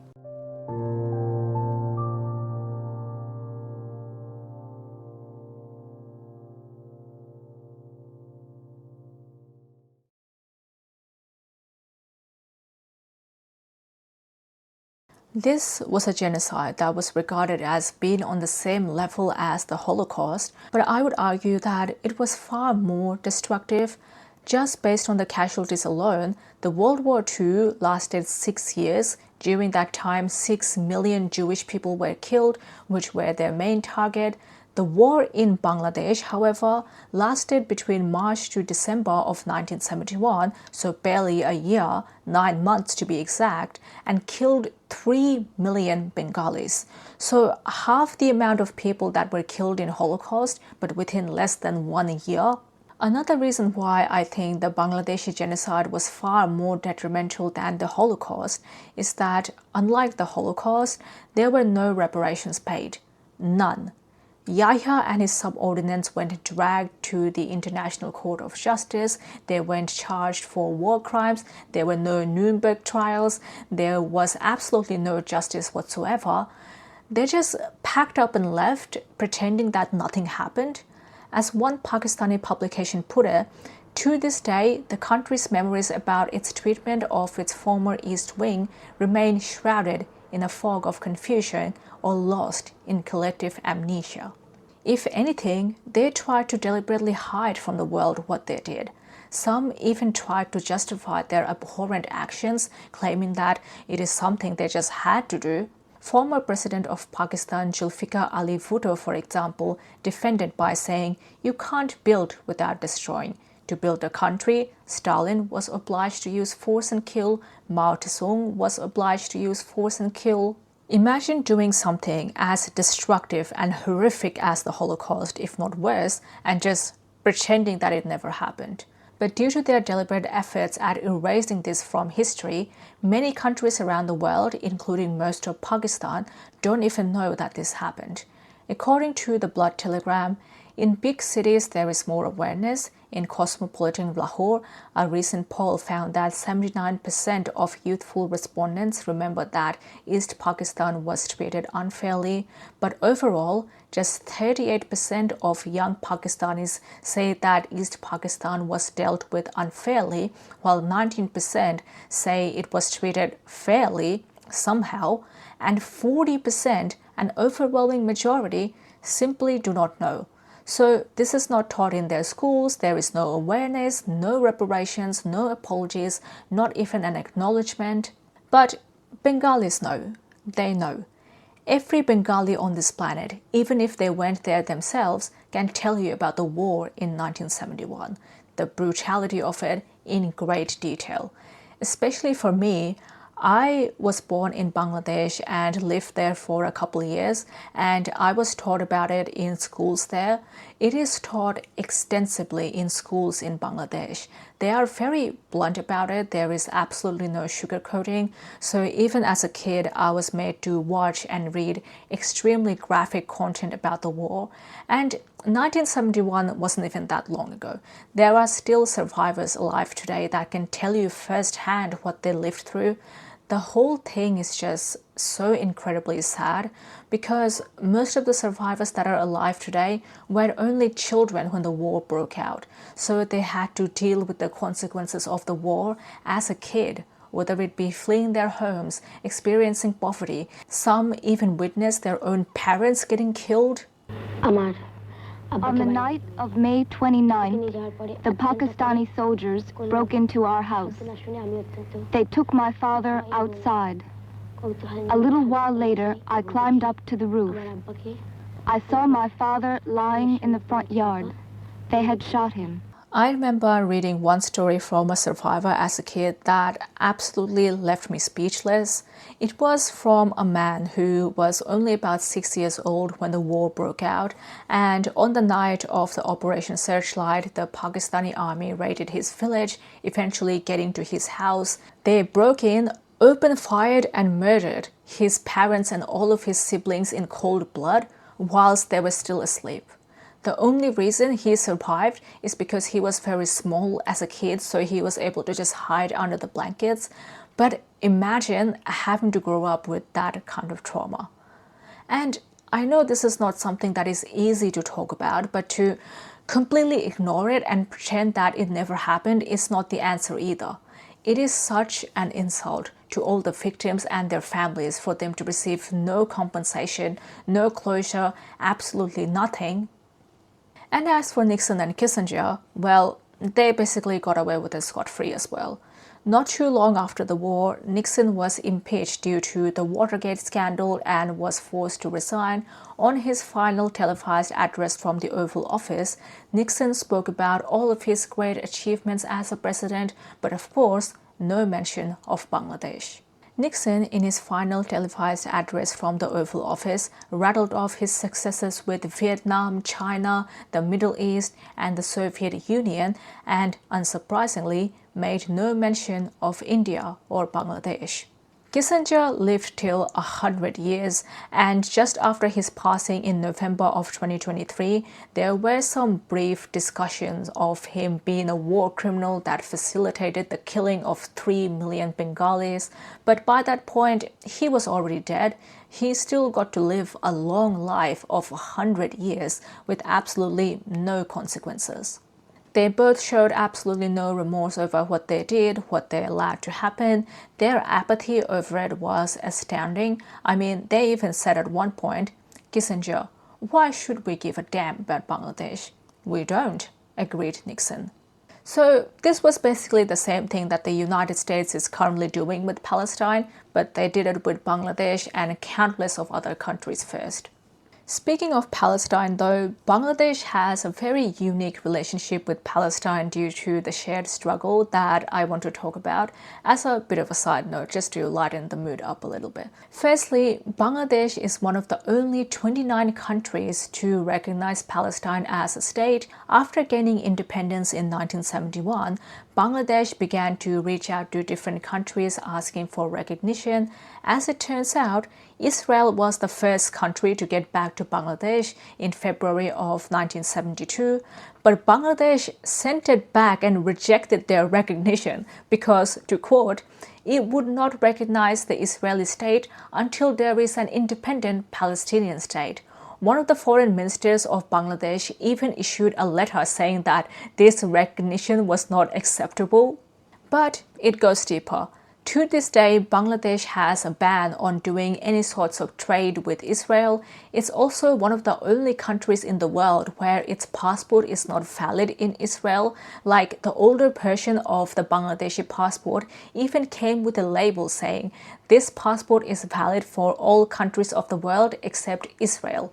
Bangladesh also bans traveling to Israel for any reason. In 2003, when a Bengali journalist by the name of Salah Chowdhury tried to fly to Tel Aviv, he was instantly arrested for, quote, sedition, treason, and blasphemy, and was sentenced to 7 years in prison. Israel has time and time again tried to mend this relationship, saying, look, we don't want any problems, we just want to maintain a cordial relationship. But Bangladesh is like, nah, nope. There is a Bengali fighter pilot by the name of Saiful Ajam who, during the 1966 attack on Jordan by Israel, allegedly took down 4 Israeli aircrafts in 2 missions, creating the highest shooting record of Israeli aircraft to this day. Due to his contributions, after Ajam returned home in Bangladesh, he was nicknamed the Living Eagle by the Bengalis. Bengalis love their nicknames, if you can't tell already. But regardless, this lack of reparations or acknowledgement of the genocide by the Pakistanis did not initially bother most Bengalis, because at this point they had been fighting for freedom for so long, they were just happy to get it.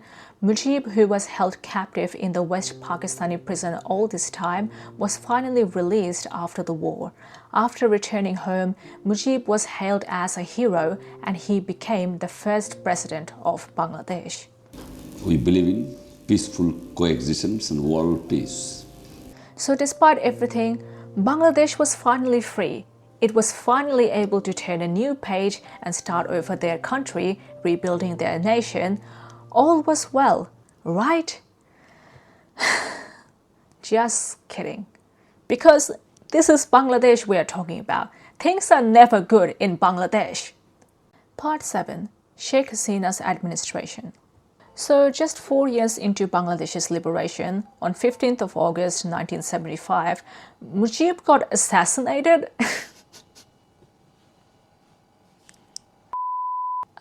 Okay, I'm obviously not laughing because I think it's funny that our first president, after fighting for liberations for centuries at this point, got assassinated only 4 years into independence.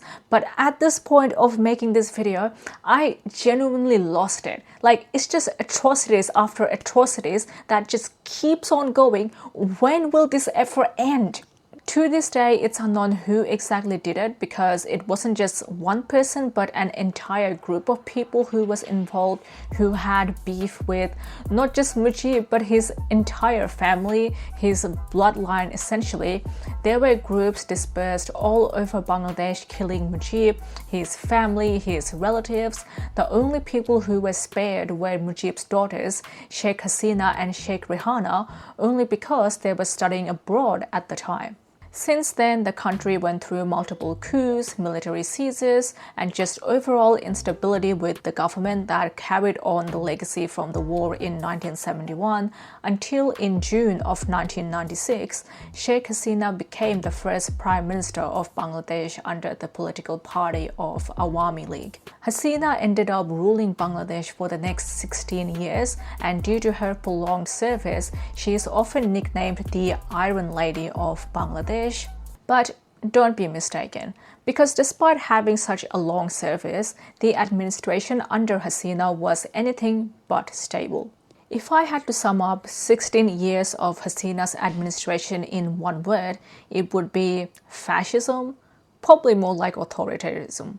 I obviously can't go over every single thing that happened in 16 years because this video is long enough already, but there were some red flags with Hasina right along that people overlooked because they were just so desperate for stability. Firstly, I don't think Hasina was elected by the Bengali people, rather she got there through riding her late father's coattails. General elections are held every 5 years in Bangladesh, so for her to win 3 consecutive times, there were definitely some suspicions, especially given that in 2008, they abolished the department that ensured that there were fair elections. Hasina and the Awami League were accused of manipulating the elections. There were rumors that they were rigging the votes by using full ballot boxes, suppressing voters, or anyone who disagreed with them. Under Hasina, Awami League, the main political party of Bangladesh, and the government as an extension, became autocratic. Every major branches of the government, from education to healthcare to tertiary, were run by members of the Awami League. Everything basically became this all-exclusive club that you couldn't get into unless you were associated with Hasina or the Awami League. As you can imagine, there were a lot of corruption, dishonesty, allegations of money laundering. Things took a turn for the worse in 2018 when Hasina passed what she called the Digital Security Act. This act allowed the police to arrest people without a warrant if they posted anything online that was deemed as inappropriate. But in reality, it was used to suppress dissenters of Hasina. It was used to arrest activists, journalists, or anyone really who disagreed with her. According to Bangladesh Police Headquarters, just within the first 5 months of 2020 alone, 403 cases were filed and 353 arrests were made under the act. Unsurprisingly, this was right before the 2018 elections. And this happened every time, right before every election, even during the 2023 elections, due to the harsh criticisms of this act that was labeled as draconian by Amnesty International.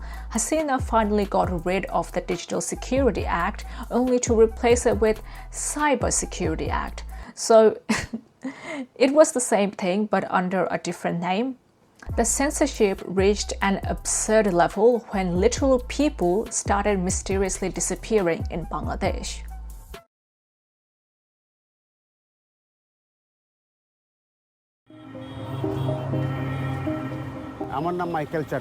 My name is Michael Chakma. I was the Secretary General of the United People's Democratic Front. On April 20th, 2019, I was on this street running an errand. I was just drinking a cup of tea when I realized that several people were staring at me. I thought they were customers. Then suddenly I heard someone calling my name. I barely had time to turn around before those men grabbed me by the collar of my shirt. They surrounded me to stop me from escaping. And barely a minute later, a small car arrived that they threw me in.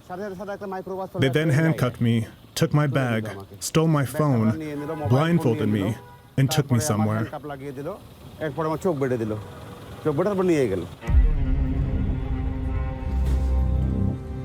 Michael Chakma did not see the light of day for 5 years.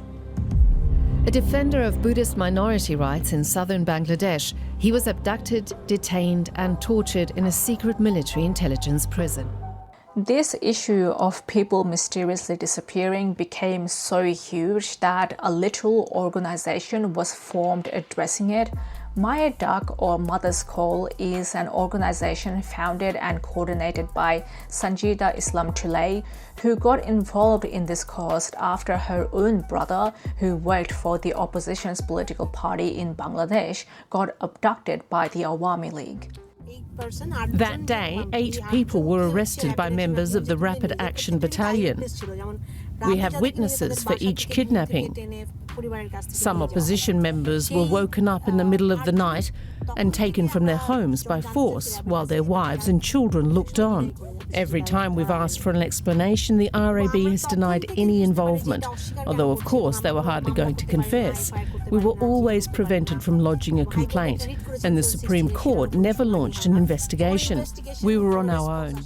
Hasina and the Awami League have consistently denied these disappearances, even though, according to Tulay and Maya Duck, between 600 to 1,200 people were kidnapped within 16 years under Hasina's rule. I have a son who is waiting for his father to come back, who dreams of being able to hold his hand again when he goes for a walk in the park. The word father no longer has any meaning for him. As you can imagine, there were constant protests, constant dissent. People had no freedom of speech, no freedom of expression. Even after winning the war in 1971, people were still lacking basic necessities like food, education, healthcare. But Hasina, frankly, just did not give a fuck. Like, Unless you were related to her or were part of a Awami League in some way, she did not care about you.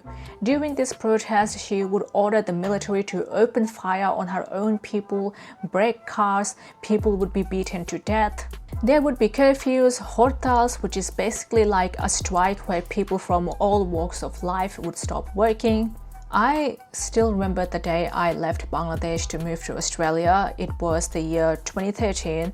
Hasina was at the height of her power, and there just happened to be a hortal and a curfew right on that day where cars were not allowed to be driven, or else they would smash it and arrest everyone in it.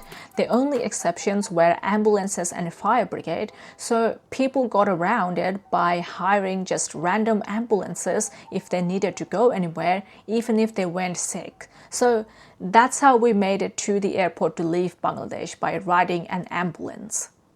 Things were tense, to say the least. Tension was bubbling under the surface. It was only a matter of time till it exploded, till there was a breakthrough, and everyone knew that when it did happen, it wouldn't be the thing that caused it, but rather the last straw. Part 8. Overturning Sheikh Hasina. And that finally brings us to where we are today. In early June of 2024, students marched across the city of Dhaka in response to Bangladesh's High Court reinstating the job quota for civil services.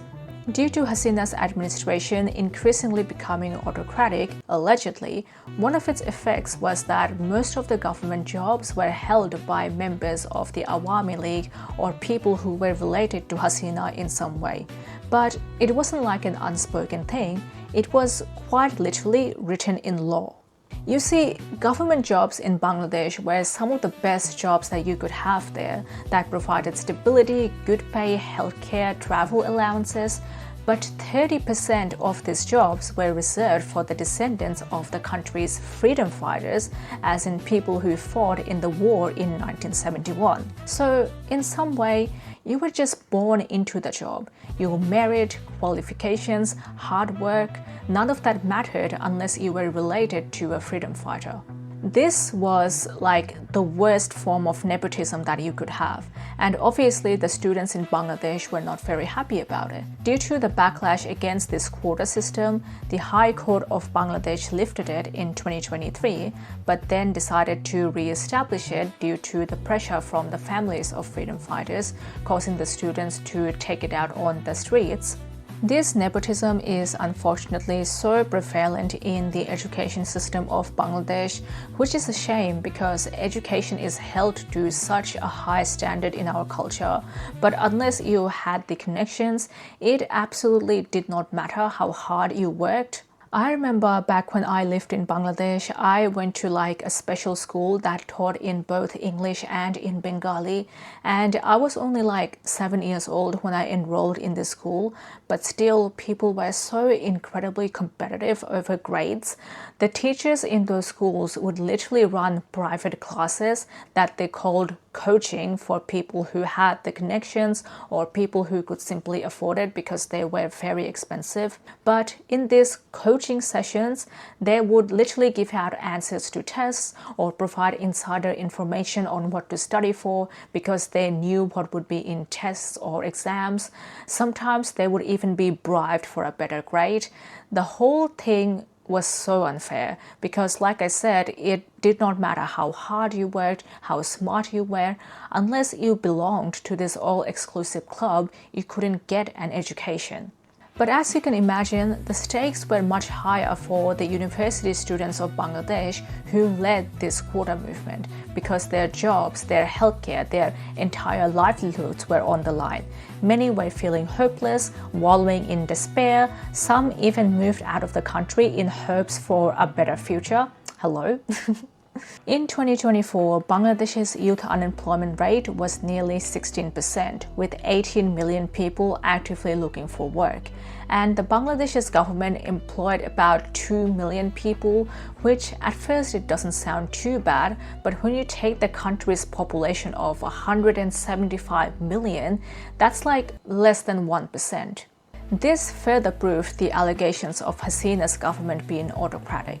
But what really set things in stone and left people with no doubts about Hasina's dictatorship was this one comment that she made against the student movements.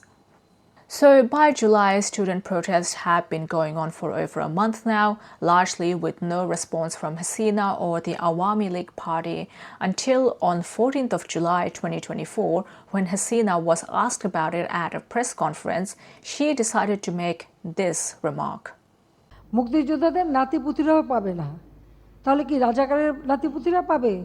সেটা আমার প্রশ্ন, দেশবাসীর কাছে প্রশ্ন। আর যদি না মানে কিছু করার নাই,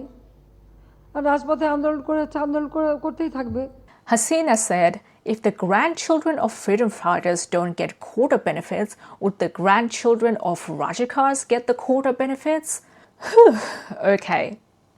To unpack why what she said was so bad, let's first talk about what a Rajakar actually is. So this again goes back to the war in 1971. During the war, when Bangladesh was fighting against Pakistan, a Bengali resistant group by the name of Mukti Bahini was formed that I already talked about. But countering Mukti Bahini, another small but powerful Bengali group by the name of Rajakar was also created that worked with Pakistan against their own country's interest. So after Bangladesh won the war, this counter group of Rajakar was severely ostracized. They were called traitors, sellouts, everything but a child of God. At this point, you can probably tell that Bengalis are incredibly proud people. They are proud of their country, culture, language. So when you call a Bengali Rajakar, that is like the worst form of insult possible. It's basically a slur. Now, the students never wanted to fully remove the quota for freedom fighters, right? They knew that families of freedom fighters deserve recognition, but all they wanted was the quota to be reduced because a third of all government jobs being reserved for them is too much and people were obviously abusing that. But for Hasina to compare them with Rajakars, it basically confirmed that she was a dictator and that if you disagreed with her, you're a traitor, you're a sellout, you're a Rajakar.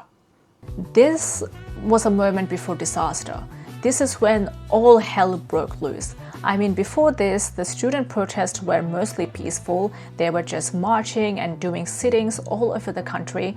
But now, they were setting things on fire, breaking stuff, getting into fights with the police. It was utter chaos. Their demands shifted too.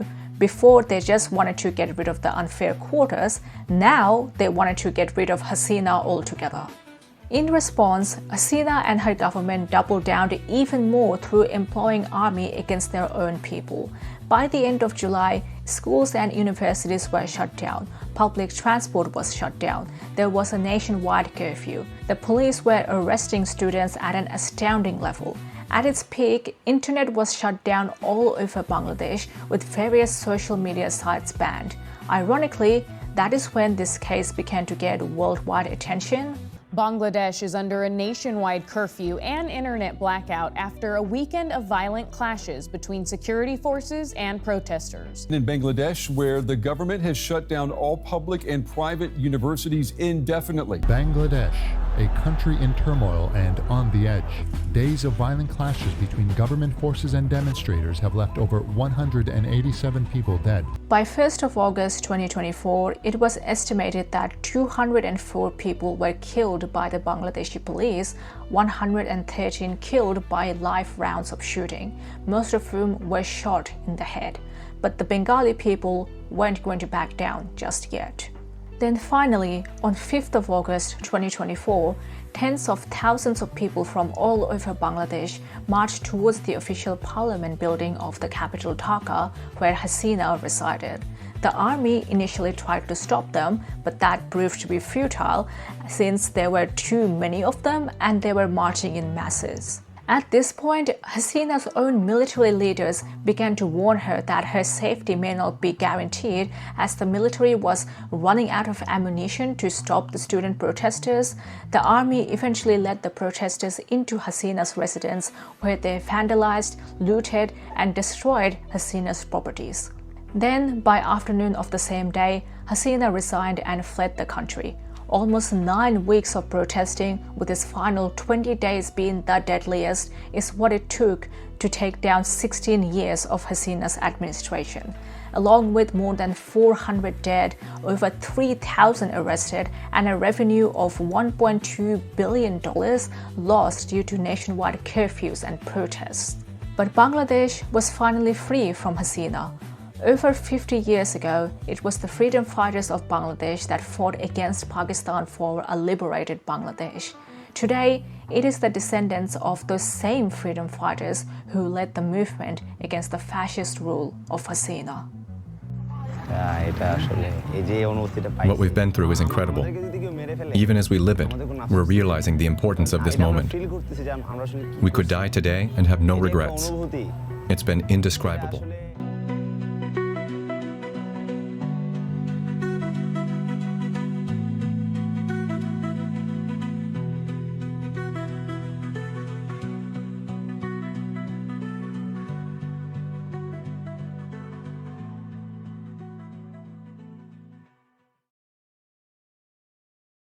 Part 9. A New Bangladesh. It's hard for me to describe how I felt when I saw the student protests in Bangladesh gaining international attention. Part of me was glad that Bangladesh, my country, was finally getting some recognition. Normally people just label us as India or part of India. Other part of me was like, why is this getting attention now? Because, like I said, this is something that has been going on for over a decade. But mostly, I was delighted at seeing the reaction of others, especially the Westerners, at the radical nature of this protest, especially after Hasina was overthrown. There's turmoil and uncertainty in Bangladesh after dozens of people were killed in clashes with police. The country's longest-serving prime minister resigned amid the violence, fleeing to nearby India. Stunning developments out of Bangladesh today. The military says Prime Minister Sheikh Hasina has resigned and fled the country. She was the world's longest-serving female leader. If we look over in Bangladesh, the Prime Minister has resigned and has left and has fled over to Italy because the civilians have decided to take over the government's main building. Basically, everyone was freaking out, like, oh my god, in Bangladesh, they overthrew their government. Meanwhile, I'm sitting back like, yeah, of course they did. I mean, just look at them. That's them coming together in millions on their way to raid the parliament. That's them on the roof of the parliament. That's them having a little smoke inside the parliament house. They're absolute mad lads. Some people believe that this revolution in Bangladesh is the world's first revolution led by the Gen Zs. That's not to say that it is the only country where students are protesting. I mean, as we all know by now, that is happening worldwide. But in Bangladesh, the students were first to achieve what they wanted out of protesting. They successfully overthrew their government. I mean, they terrorized Hasina so badly that she didn't just resign, she fled the country altogether. No one knows where she is to this day. There were rumors that she sought out refuge in India, but they turned her down because they didn't want to get involved. Speaking of India though, at some point during the student protests, India became so afraid that they decided to put their military on the border that we shared. And India, right next door to Bangladesh, deployed its military to the border out of fear. Which I find hilarious because, I mean, look at you and look at us. Why are you scared of us?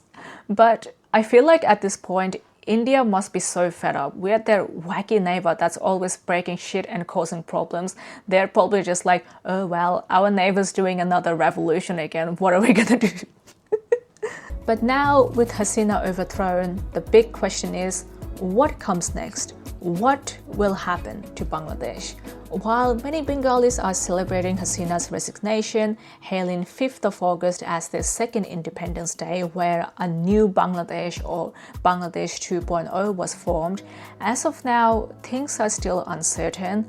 Obviously, first things first, they needed to elect a new government, which the students organized fairly quickly. On 8th of August 2024, the students organized an interim government of Bangladesh, choosing Muhammad Yunus as its leader. Muhammad Yunus is a beloved figure in Bangladesh who has been a long critic of Hasina, and like everybody else in Bangladesh, he also has a nickname. He is called the Banker of the Poor, that he gained by giving out small, manageable loans to the poorest of the poor people in Bangladesh, which then ballooned up into this huge economic movement of microcrediting that granted him the Nobel Peace Prize in 2006. He is basically like the Bernie Sanders of Bangladesh. Schools and universities have now resumed in Bangladesh, with students there now openly being able to discuss how they would like their country to be run. The people have chosen democracy, so students must set an example. We must provide a space for debate where all opinions can be expressed. Organizing this type of meeting, where no one has to hide, that's a dream come true. One of their main focus was giving justice to the people and their families who went missing under Hasina, through which Tulay and her organization Maya Dug finally received some recognition by holding an exhibition for all the people who went missing, something that would have been impossible to do just a couple of weeks ago. You have no idea how difficult it was to organize this type of event in the past. We tried to exhibit around 30 photos a few months ago, but we were quickly made to understand that this would not be possible. We're looking forward to finally being able to show this work now across the country and even internationally. The victory in Bangladesh continued to receive even more international support when, in December of 2024, Bangladesh was crowned as the Country of the Year by The Economist.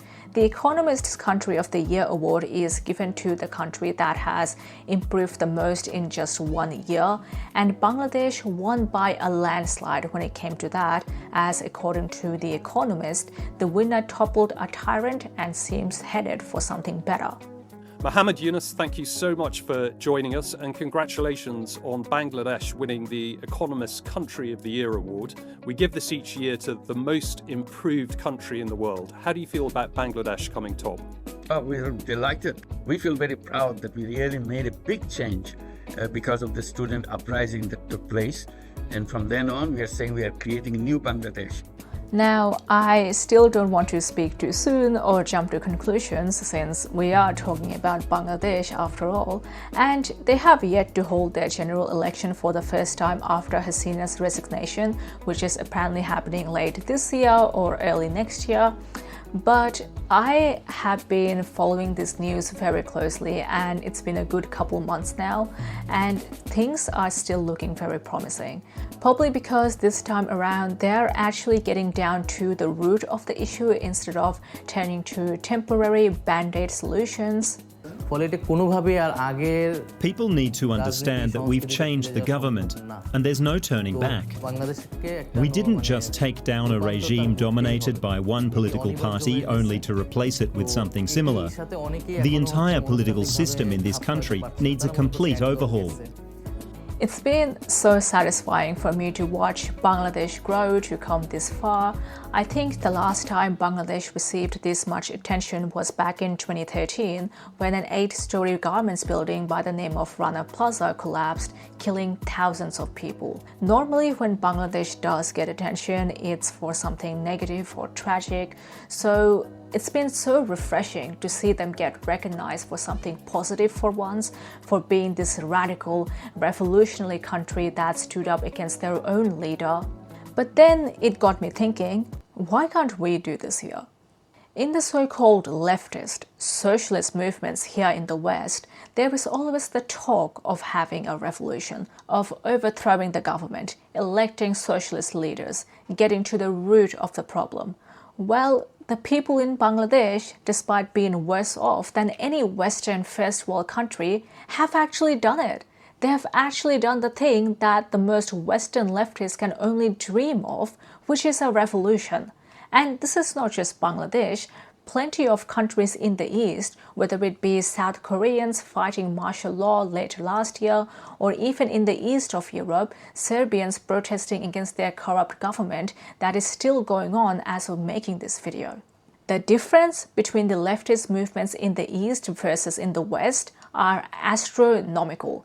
Even though here in the West, while most leftists or socialists tend to be very knowledgeable on communist theory or whatever, they are still extremely lacking when it comes to actually applying that theory, taking steps towards direct action, to actually doing something. So why is that? In other words, why are we such pussies? Part 10. Eastern leftism versus Western leftism. One of the most obvious reasons why revolutions like the one in Bangladesh can never happen in a Western first world country is because of privilege. Most people living in the West are incredibly privileged, and with privilege comes apathy. Apathy narrows your worldview, gives you a myopic view of society by making you think only of yourself rather than the whole collective. It breeds this mentality of, well, I am doing fine, I have everything I need, so why should I care if somebody else is suffering? This hinders something like a socialist revolution where people need to come together, need to be united against the same cause. In comparison, when you look at a country like Bangladesh that is only about 50 years old, yet within that 50 years have survived wars, famines, natural disasters, and now fascism, all that struggle have united its people, gave them a cause to work towards, a goal to achieve, hurdles to overcome. Especially during the recent student protests in Bangladesh, one of the main things that led these students to that point is the desperation. It's the hopelessness about their future, the fact that no matter how hard they worked, it would never be enough. It's their friends and families getting indiscriminately killed, arrested without a warrant, going missing over the slightest bit of dissent towards the government. They went all out because they had nothing left to lose. And since we already are talking about the West versus the East, privilege and apathy, we also have to talk about whiteness. Whiteness is a key part of the equation that relates to the complacency here in the West. In a white supremacist society that we currently live in with a racial hierarchy, being born white gives you an immense amount of privilege. However, the cost of that privilege is complacency. It's almost an unspoken rule that if you are white, you are expected to uphold white supremacy by appearing complacent and apathetic to tragedies around you, especially ones that are inflicted upon people different to you. You are not allowed to express dissent, emotions, especially anger, because anger is often labeled as a black thing. Hence, you have the stereotype of being an angry black man or angry black woman. And while this applies to everybody, but especially for white people, you are promised since an early age that you would be rewarded for upholding this structure, this hierarchy, that if you just keep your head down and do the work, one day you will be at the top. You will be respected. You will be a billionaire, a CEO, or whatever position of authority you were told to look up to, which is why adherence to this structure is tied to a personal interest. As John Steinbeck once said, socialism never took root in America because the poor see themselves not as an exploited proletariat, but as temporarily embarrassed millionaires. Just like the day of judgment, the day will come where all of your sacrifices will be worth it, whether it be working 100-hour weeks, going against your morals, staying silent at the face of injustice. The day will come when you will be at the top, or that's what you're told. So if you're made to have such a vested interest in this system that is designed to benefit you and get you ahead, why would you join a movement that aims to dismantle it? And just to be clear, when I say white, I'm not talking about your skin tone, your features, or your heritage, because historically, none of that has mattered as to who can or can't call themselves white. The definition of whiteness, of who is and isn't white, has changed over time and is always changing. Firstly, if you are white, you can still trace back your lineage. Most white people can track their heritage and find that they're English, Finnish, Irish, or whatever. But if you go back in history, there were times where certain groups of people that are now considered white were not seen as white.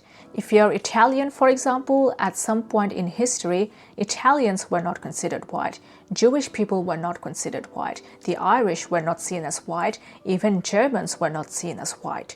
And currently, there are debates on whether Hispanic or Latinos who were born in the United States can be considered white.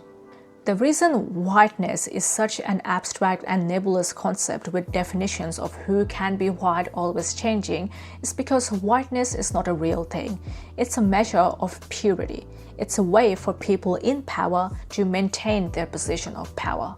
Now, I do want to stress that if you are white or identify as white, I am in no way saying all of this to attack on your identity, but do know that historically, whiteness was never a thing.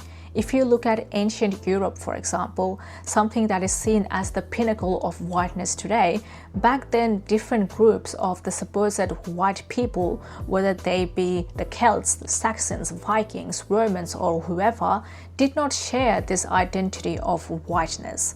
No, they were too busy slaughtering and conquering each other.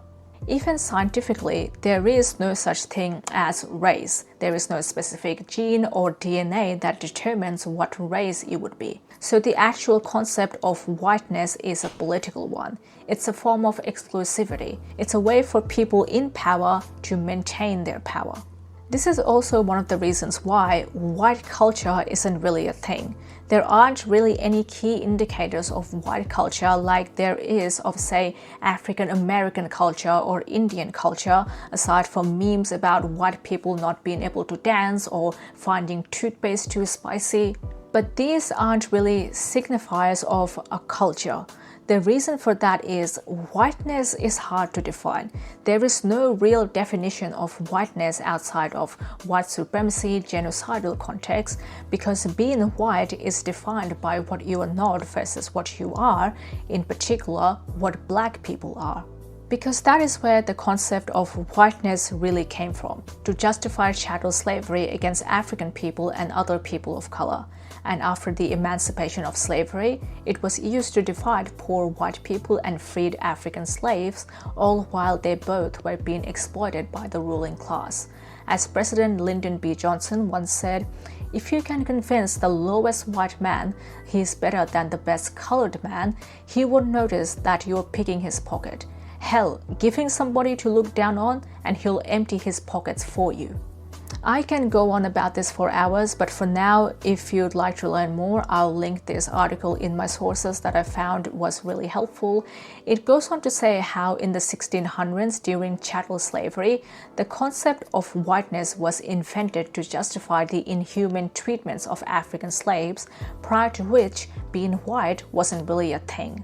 Whiteness quickly proved itself a powerful weapon that allowed transatlantic capitalism to secure the labor, white and African, it needed. What it meant to be white in British Virginia was not identical to what it would mean in New York before the American Civil War, in India during the Raj, in Georgia during Jim Crow, in Australia after Federation, or in Germany during the Third Reich. But what united all these expressions was a single idea that some group of people called white were naturally superior to all others. As Benjamin Disraeli, the Victorian Prime Minister and one of the most committed race ideologists of his time, put it, race implies difference, difference implies superiority, and superiority leads to predominance. To relate all of this back to leftism, in the West, especially with white leftists, I find that when white people enter the leftist or socialist movement, they bring a lot of this baggage with them. Because most of them have a vested interest in the system, this structure of power, whether it be capitalism, racial hierarchy, or even patriarchy, they are reluctant to take direct actions against it. So the only forms of activism that they can get done are performative, virtue signaling work that doesn't threaten the system in any way, whether it be using a hashtag, or making posters, or making fake symbolic art. I have been in my fair share of various leftist and socialist groups, both online and in person, and the difference between the ones that are led by people of color versus more white-dominated leftist groups is like night and day. In my experience, people of color, people from lower income backgrounds, basically the ones who are directly impacted by the system, are more likely to take proactive actions against it. They are more involved in organizing, protesting, unionizing, getting to the root of the issue. Whereas most white leftists from middle to upper middle class backgrounds, they tend to approach societal issues in such a vague, abstract way. They romanticize this idea of revolution, treating it like Day of Judgment that would just happen on its own without any organizing or proactive actions. I remember back when I was going to uni, for a brief period of time, I joined the socialist club they have there, and the entire time they would just talk about the revolution but not actually do anything. There was this one time where they brought in some paper and paint to create some posters that would be hanged all across campuses. It felt like they have watered down leftism as this quirky little hobby, this special interest club, instead of a movement that should result in societal change. And because whiteness is about exclusivity, the white-dominated leftist movements often tend to be needlessly exclusive. There is a lot of unnecessary gatekeeping, this smugness, this inflated sense of superiority, where unless you've read the works of the most obscure communist philosopher there is, you would never be able to understand it. Have you read Horkheimer? Yes. Have you read Kropotkin? Yes. Have you read Bakunin? No. You really can't understand these issues until you've read Bakunin. Have you read Plekhanov? Have you read Goldman? Have you read Zetkin? Have you read Gramsci? Have you read Grindelwald? Have you read Slobodan Zarthusian? Have you read Sextus Arcanus? Have you read Slutsky? Tabby, I have a PhD in reading tedious blowhards, and I'm telling you right now I ain't reading any of that shit. And if being an encyclopedia of long-winded Eastern Bloc gibberish is a prerequisite for talking to you, then no one is going to listen to what you have to say. They have turned leftism, socialism, something where people are supposed to come together that is meant to be a collective effort, into yet another all-exclusive country club. This alienates a majority of the population and puts them off from leftist or socialist policies, even if it's something that they would agree with otherwise. And speaking of exclusivity, unfortunately, we also have to talk about racism. I previously mentioned countries like South Korea, Serbia, and of course Bangladesh, who have been proactive against their authoritarian governments over the past couple years and has made significant progress. One of the reasons why these countries have been able to get so ahead is because their population is mostly homogeneous. There is not much of a racial hierarchy that they have to maintain, which means that they can get ahead in terms of social progress. Same goes for the Scandinavian countries like Finland, Sweden, Denmark, Norway, some of the most developed countries in the world. Part of the reason why they were able to establish such a high standard of living for their people is because they don't have to navigate as much around racism. Author and activist Heather McKee explains this in what she called the drained pool politics. She explains how at one point America had these huge Olympic-sized public pools big enough to hold thousands of people at a time. These pools were the community's pride and joy, but they were segregated for white people only. So after desegregation happened and black people were finally allowed to share public spaces with white people, these pools were shut down. They were drained, filled with concrete, and then the entire parks were closed. And it's not because all of a sudden people were not interested in these pools. No, it's because they didn't want to share them with black people. So to get around that, they found a loophole, which was that they would just shut down the pools altogether for everyone. Drained pool politics, if they can have it, then no one can, helps explain why America still doesn't have a truly universal healthcare system, a child care system, a decent social safety net. They would rather suffer, settle with having less, as long as it meant black and other people of color don't have access to these resources. This is something that we have seen time and time again, especially in the red states of America, some of which have the worst living conditions in the entire country, continue to keep voting for the same government that keep them at those conditions, that got social benefits, even if they rely on those benefits themselves, whether it be welfare, SNAP, Obamacare, or whatever. They continue to vote against their own interest, making lives harder for both themselves and everyone else. I had breast cancer last year, so I was very happy to have my insurance. One of Bobby's complaints about the program is that it has been linked to a president she strongly dislikes. And I absolutely detest hearing the words Obamacare. Yeah. Detest it. And every time it happens, it leaves people shocked. Like, how could you vote against Obamacare if you're on Obamacare yourself? It's because of racism.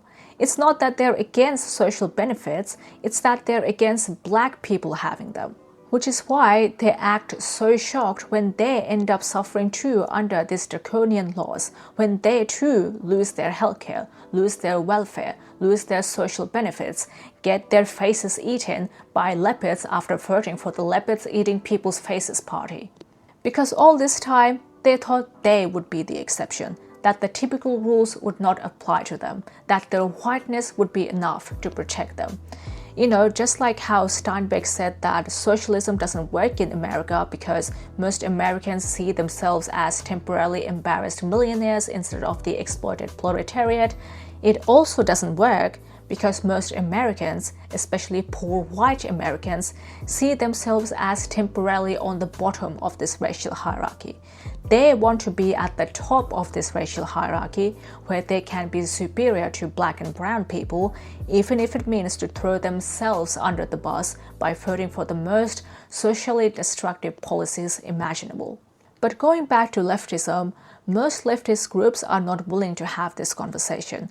Unsurprisingly, in mostly white, socialist and leftist groups, trying to have an open discussion about race and how it's preventing us from having this socialist utopia that they go on about is like arguing with a brick wall. In my experience, whenever I try to bring this up in the leftist groups that I've been in, I have always been shut down. I have been dismissed. I have been told that it's about class and not race and I have to stop making everything about race.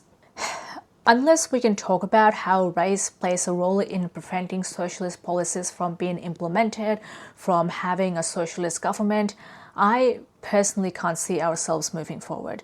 I can't see the leftist socialist movements here in the West making progress.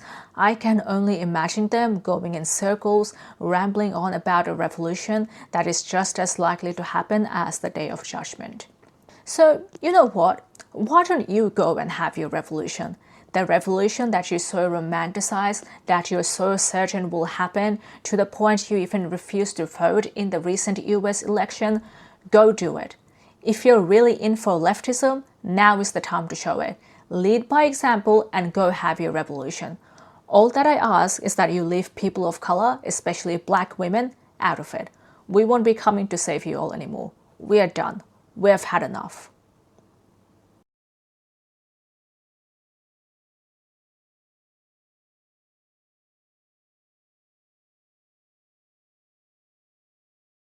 I want to end today's video by briefly exploring why events like the Famine of Bengal in 1943 or the war in 1971 or even the Vola cyclone aren't that well known, because there's a good chance that for most of you, before this video that you're watching right now, you had absolutely no idea any of these things even happened. And I want to talk about why that is. I mean, it's clearly not because they weren't severe enough. Millions of people died in the most brutal way imaginable. It's not because of irrelevance, right? Say for the war in 1971, at one point, some of the biggest, most influential countries in the world, China, Russia, India, and even the United States were involved. The problem is not with how many people died or who were involved. It's to do with geographical preferences. It makes me think of that meme where when artists say that they're going on a world tour, but by world what they really mean is United States, Australia, and maybe like 3 countries in Europe. Unless you belong in these very specific parts of the world, the so-called West, even though it's not really West, you don't even seem to count. You're not seen as a country, as a part of the world that even when going through a genocide, people wouldn't care about. And speaking of genocide, let's talk about the most well-known genocide that there is, what most people think of when they hear the word genocide, the Holocaust. The ethnic cleansing of Jewish people that was undertaken by the Nazis during World War II in Germany is hailed as the genocide that cannot be compared with anything else that we've sworn to never do again. But did you know that the Holocaust was not the first time Germany has actively perpetuated a genocide? During the Berlin Conference of 1884, the continent of Africa was split up and given to various European nations to colonize. One of the colonies that Germany received was in southwest of Africa, today known as Namibia. The moment the German settlers arrived, they stole land, cattle, and resources from the Namibia's native population of Herero and Nama. The Hereros and Namas were forcibly removed from their land, were made to work as slave laborers, violating several treaties and policies. Tension was already brewing under the surface, and then it finally reached a boiling point in 1904 when the Herero people revolted, being led by Chief Samuel Maharero. With the help of the Nama people, Maharero led a surprise attack against the German settlers, killing anywhere between 123 to 150 Germans. What followed after is what many historians consider to be the first genocide of the 20th century. In response to the attack, Germany appointed the ruthless Lieutenant General Lothar von Trotha, who openly declared, "Any Herero found inside the German frontier with or without a gun or cattle will be executed. I shall spare neither the women nor children." Soon, war broke out between the Hereros and the Namas against the Germans in what was called the Battle of Waterberg. The Germans killed anywhere from 3,000 to 5,000 of the native population of Namibia, and the remaining survivors were forced into the Omaheke Desert, where they died from thirst and starvations. The survivors from that were then put into concentration camps.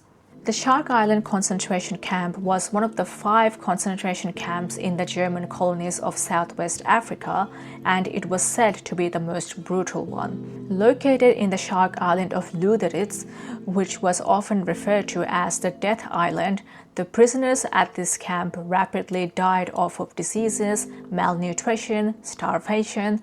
On top of that, they were made to do grueling physical labor till they died from exhaustion. Maltreatment of prisoners at this camp were very common, so shootings, hangings, beatings, whippings. Women and girls at this camp were forcibly sterilized. They were forced to become sex slaves for the German soldiers. My great-grandmother was telling me that some of my family members were raped by the German colonial soldiers. They were killed and even forced to peel off the skin from the scalps. It's a very painful history.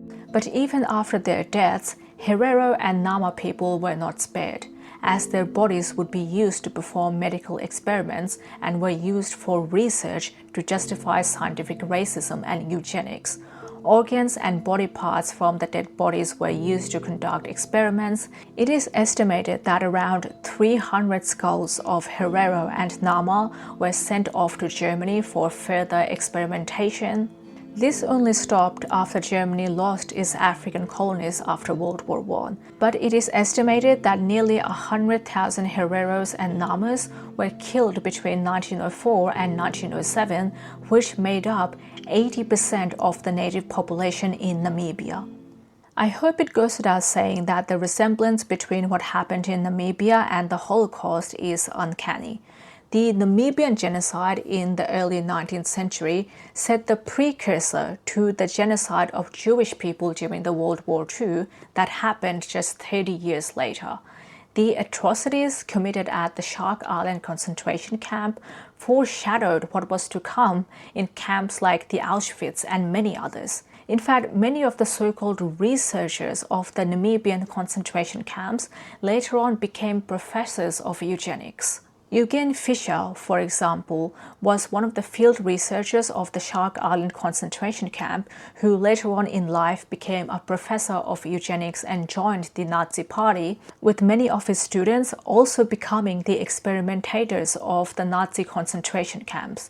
Most notably, Josef Mengele, the Nazi doctor who did twin experiments at the Auschwitz camp, who was nicknamed the Angel of Death, was taught by Fischer. But unlike the Holocaust, Germany's response to the Namibian genocide has been lacking, to say the least. Firstly, it is nowhere near as well known as the Holocaust. Most people, most Germans even, don't know about this. This is something that seems like the German government is deliberately trying to hide. A couple years ago, a Vice News report was conducted on the Namibian genocide, throughout which Germany repeatedly refused to make any comments. The German government declined multiple requests for comment. It was only in 2016 Germany officially recognized what happened in Namibia as genocide and agreed to pay reparations. And just in 2018, the skulls that were taken from Namibia were returned. But by that point, the damage had been done. It had been 100 years since the Namibian genocide, and while Germany no longer owns Namibia as a colony, to this day, many buildings and streets have German names. There are little monuments and statues commemorating German soldiers. They own most of the property in Namibia. It is estimated that while Germans make up only 6% of the Namibia's population, they own 60% of all the private property in Namibia. The plight of the native Namibian people of wanting their land back is often treated with ridicule and mockery by these Germans. I'm from Namibia, born and raised. They want the land back? How? Sorry, but that's just, I mean, really? It's not even their land. If they wanted their land, then they should have done something 100 years ago. Now, obviously, I'm not bringing all of this up to downplay what happened to Jewish people during the Holocaust. I'm not trying to compare genocides or saying that one was worse than the other.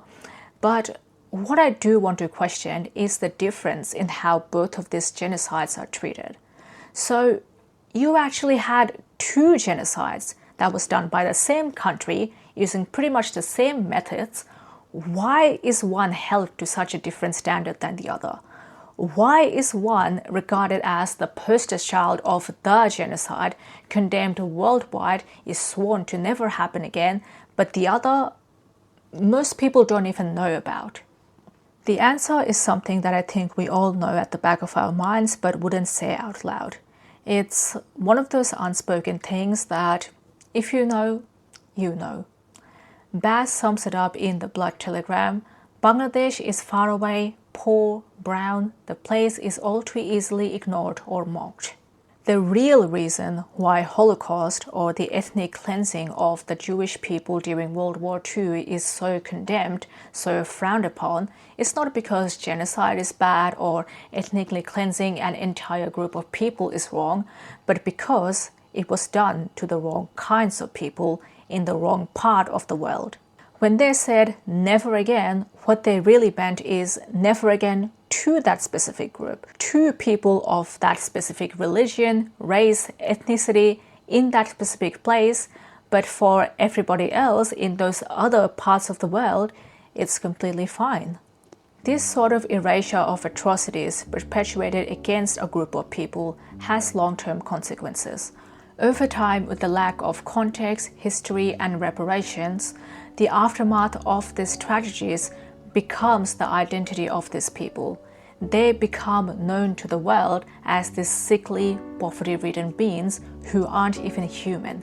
They become the other, the bottom of the structural hierarchy upon whom it's okay to enact violence on. Mukherjee talks about this in The Hungry Bengal on how the famines of Bengal didn't just rob Bengali people of their resources, but also their humanity, their dignity. The degradation of poverty, famines, and genocide turned them from what was once the richest empire of the world to now invisible, to beings that are less than human. Reading this passage where Mukherjee explains this was such an eye-opening experience for me. This to me explained so succinctly why violence against some groups are more condoned than others. It is a little long, but I have to read out the whole passage. It is so worth reading.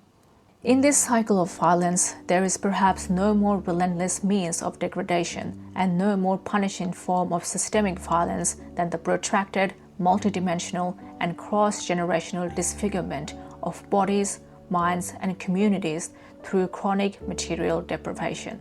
Famine represents its most ideal form.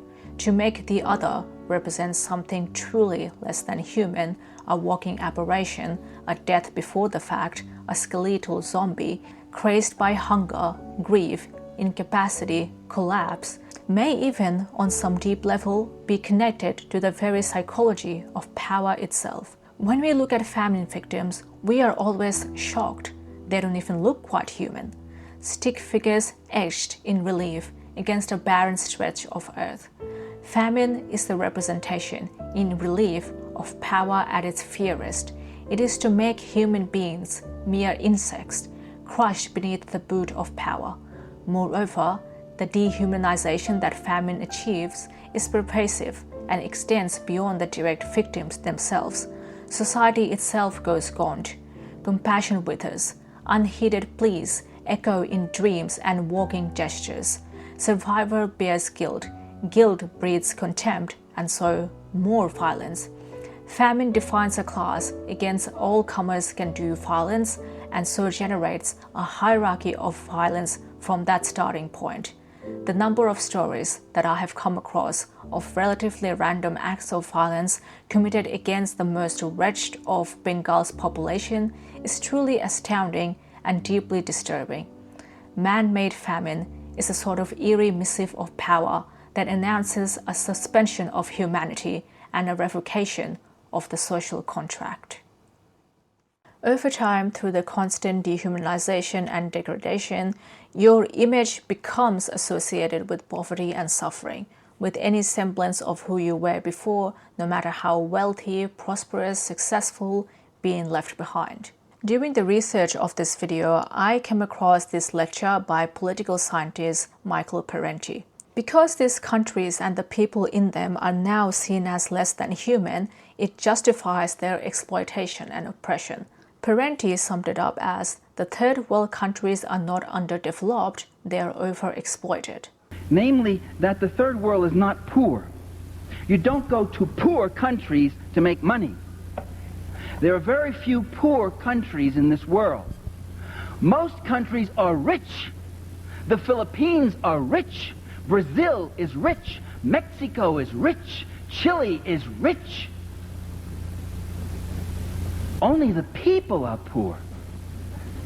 But there's billions to be made there, to be carved out and to be taken. There's been billions for 400 years. The capitalist European and North American powers have carved out and taken the timber, the flax, the hemp, the cocoa, the rum, the tin, the copper, the iron, the rubber, the bauxite, the slaves, and the cheap labor. They have taken out of these countries. These countries are not underdeveloped, they're overexploited. Like I said in this video, I migrated from Bangladesh to Australia when I was 10 years old. I have been living in Australia for over a decade now.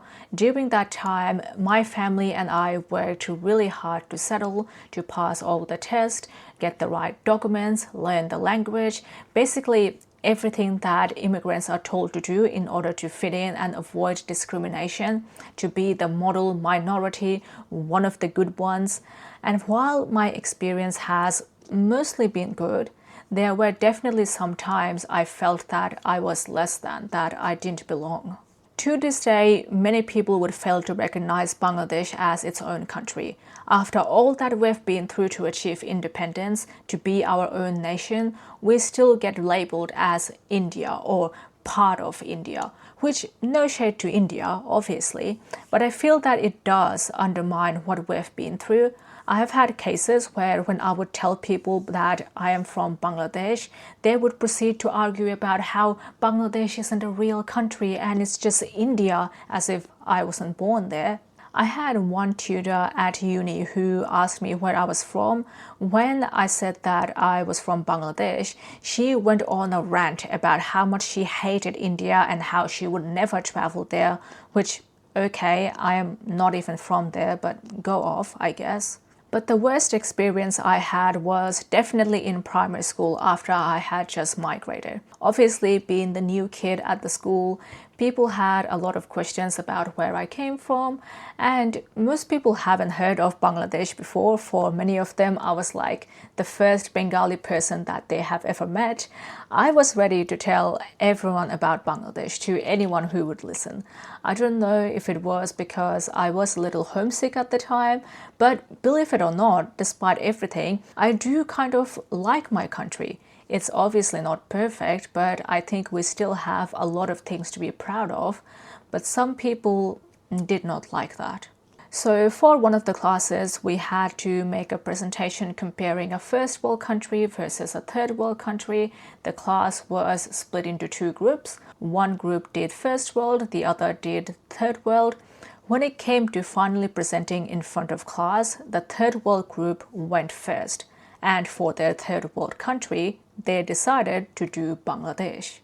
What followed was at least 10 minutes of them rambling about how bad Bangladesh is. The leader of the group had it in me even before the presentation, and the entire time they stared at me with this smug look on their face.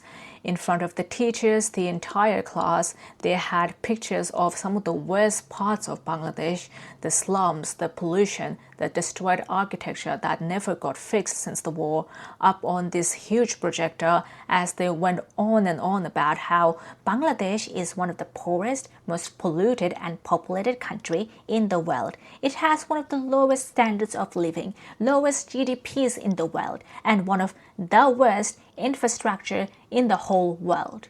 It left me speechless, to say the least. Now, no country is perfect, okay?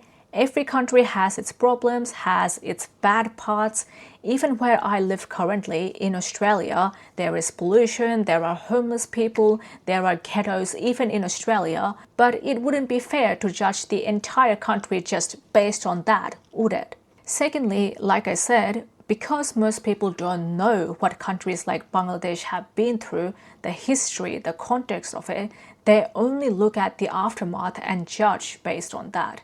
They only look at the ruined architecture, poverty left from the war, and come to the conclusions that we're just a poor country, labeling us as underdeveloped, third world.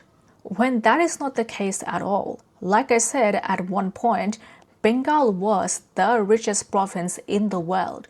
We sent out 25% of the world's exports. We were well on our way to having some kind of industrial revolution before the British came along. Who knows where Bengal or the Mughal Empire would have been had we not been through what we went through, or at least received some reparations after. I mean, can you even imagine going through something as destructive and traumatic as a genocide and receiving nothing? No reparations, no apologies, not even an acknowledgement, because that's exactly what happened to Bangladesh and many of these so-called third world countries.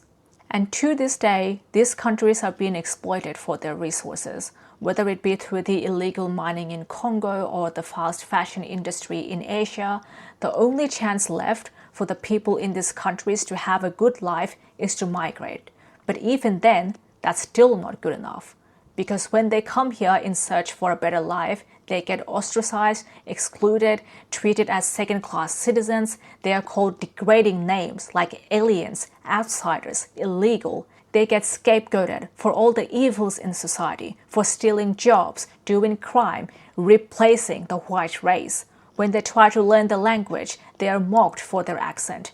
They are made to go through a rigmarole of bureaucracy, never-ending rules and paperwork, needless gatekeeping from the things that were stolen from them in the first place, forcing them to sit through tests and exams that you probably can't even do yourselves.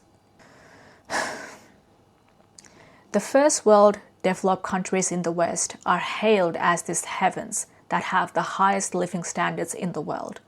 But nobody wants to address how it got there. Most of these supposed first world countries have a dark past. They got here through stealing, ravaging, and destroying anything that is not like them. They are on the top of the world, not through hard work or meritocracy, but by forcibly suppressing everybody else. And that is simply unfair, isn't it? I mean, think of it this way. If the only way for you to win a race, to come first place, is by breaking your opponent's legs, that's not really winning, is it? That's just cheating. So if you're an immigrant like me, especially if you're a person of color, I highly, highly encourage you to learn about your own history if you haven't done so already. Whether you're Bengali, Indian, Sri Lankan, Indonesian, whatever it is, educate yourselves on who you are, where you came from, what was done to you, and most importantly, who you were before it. It may be difficult for you to do so since a lot of this history are deliberately hidden from you, but you have to go back to your roots, know yourselves, and not let them define you with their stereotypes and prejudices. If you're a Bengali, you have to read The Blood Telegram. I'll have a free version that you can read online linked below in my sources, but The Blood Telegram should be like a must-read for every Bengali or anyone who is interested in this really. Aside from being informative, it's just a really entertaining book. Like, I have never been this hooked reading about history. It has it all. A genocide, fascism, rock and roll, a secret romance, sorry, I meant a special relationship. Like, can someone tell me what does that even mean? It was mentioned at least 5 times in the book that Nixon had a very special relationship with Yahya, but what does that even mean? There are some parts in the book that I had to put down for a moment just to process what happened. Like, is this even real? Especially the things that Nixon and Kissinger would say about Bengali people were shocking to read. Like, I was going to read out some passages to show what I meant, but I just could not take it seriously. It went from shocking to outrageous to downright absurd. I remember sitting back and thinking to myself, how is this man the president? The president of the United States? Arguably the most powerful man in the entire world? The crudeness, the unprofessionalism, not just towards Bengali people, but to other world leaders. Like at one point when Indira Gandhi, Prime Minister of India at the time, wrote to the United States comparing their ally West Pakistan with Nazi Germany, Nixon just called her a bitch. Like, how did someone like him even get here? How could people even vote for someone like this? But then I look at the current situation in the United States and the impending rise of fascism, and that answers all of my questions. Which brings me to my last point. If you're still watching, there is a good chance that you found the results of the latest US election to be devastating, heart-wrenching, disheartening, whatever other adjective you want to insert here for being bad, and it's only going to get worse from here on. Within the next 4 years, we are expected to see rights getting rolled back, people losing their livelihoods, all while further destroying our planet, some of which have already begun to unfold. It's going to take decades to undo the damage that the next 4 years will bring, or who knows if it's really going to end after 4 years. This is unfortunately not a US-specific issue. Far-right fascism is at the rise all over the globe. I initially had a video planned after the results of the election got out, attempting to explain what happened, how did we get here, but as I started working on it, I soon realized that it's redundant to do so. Because now I think the more important question to ask is not how we got here, but what to do moving forward. And while I'm not here to tell you what to do, there are plenty of resources that you can find online on organizing and supporting your local groups. But what I am aiming for with this video is to give you hope, to show that it can be done.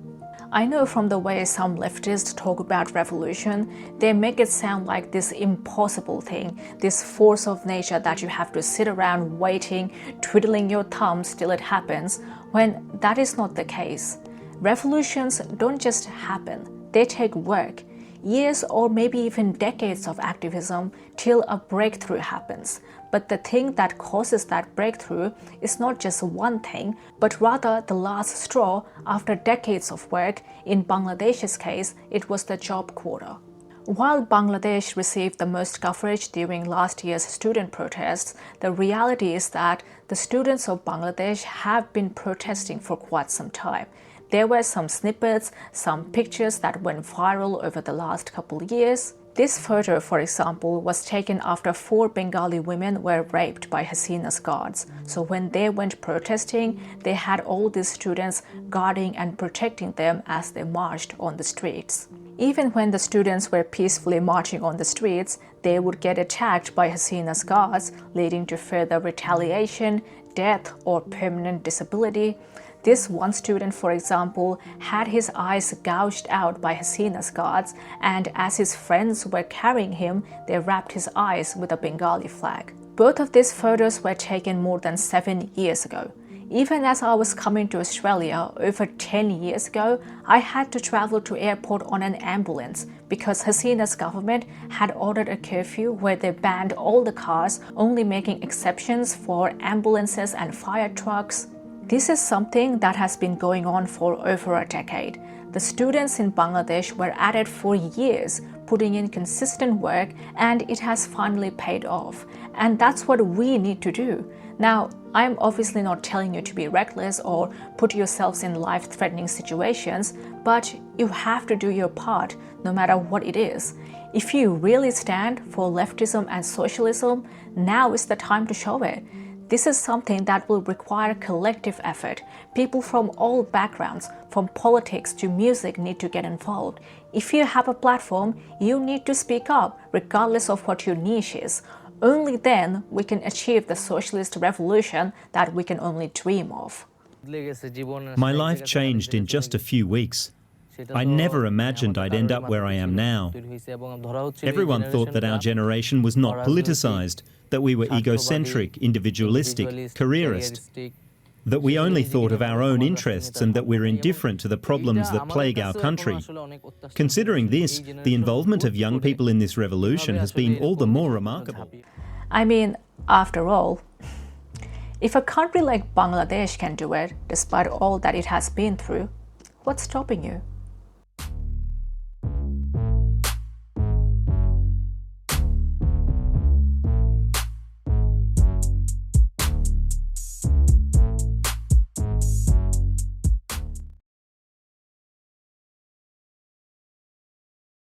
So that was the video for today.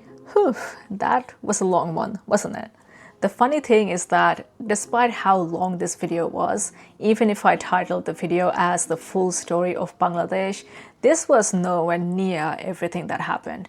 There are still so much stuff that I had to leave out, but I hope you can see now why this video was so overwhelming to make and why it took so long. To finish off today's video, I would like to thank some people who made making this video a little bit easier for me. First off is this video from the YouTube channel Cogito called Who Are the Bengali People? This video holds such a special place in my heart. It gives you a general introduction to Bengali people and talks a lot about the Mughal Empire. So if you're interested in that, definitely check it out. The only issue I had is that I felt it sort of downplayed everything that the Bengali people went through in terms of the British rule and the war in 1971. But aside from that, it's still a really good, informative video. The blood telegram I've already talked about. Go read it. I'll have a free version that you can read online linked below, so you don't even have to buy it. The other book, obviously, is The Hungry Bengal by Janam Mukherjee. The Hungry Bengal is more so about the British rule over Bengal, whereas The Blood Telegram is more about the war in 1971. It's definitely a more depressing read, but I think it's still so important. And lastly, thanks to, of course, to viewers like you who are still watching. You may have noticed the setup is a little different. I got some new equipment, and as you can probably tell by the background, I moved. The last couple months of my life have been hectic. So if you're still here, still subscribed, still watching, I am genuinely so grateful of you guys. So I have created something more for you, something special, which is a Patreon. I am thinking of making more personal videos there where I talk about myself. So if you're interested in that, especially if you liked the bits of this video where I shared my personal experiences, you would definitely enjoy my Patreon. So check it out if you're interested. I already have a video up there, linked in the description. This is probably going to be the longest video I've ever made, but it was also the most life-changing video for me.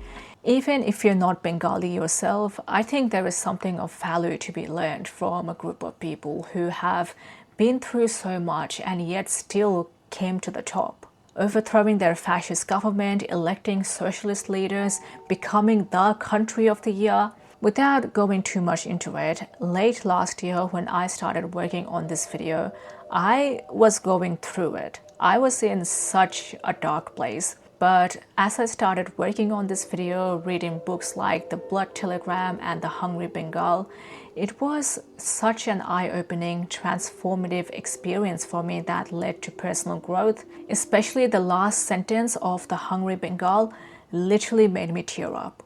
So I'll end the video with that, finally. Thank you all so much for watching. Leave a like and subscribe if you haven't already. Check out my Patreon if you're interested. Otherwise, hope you have an amazing day and I'll see you in my next one. Bye!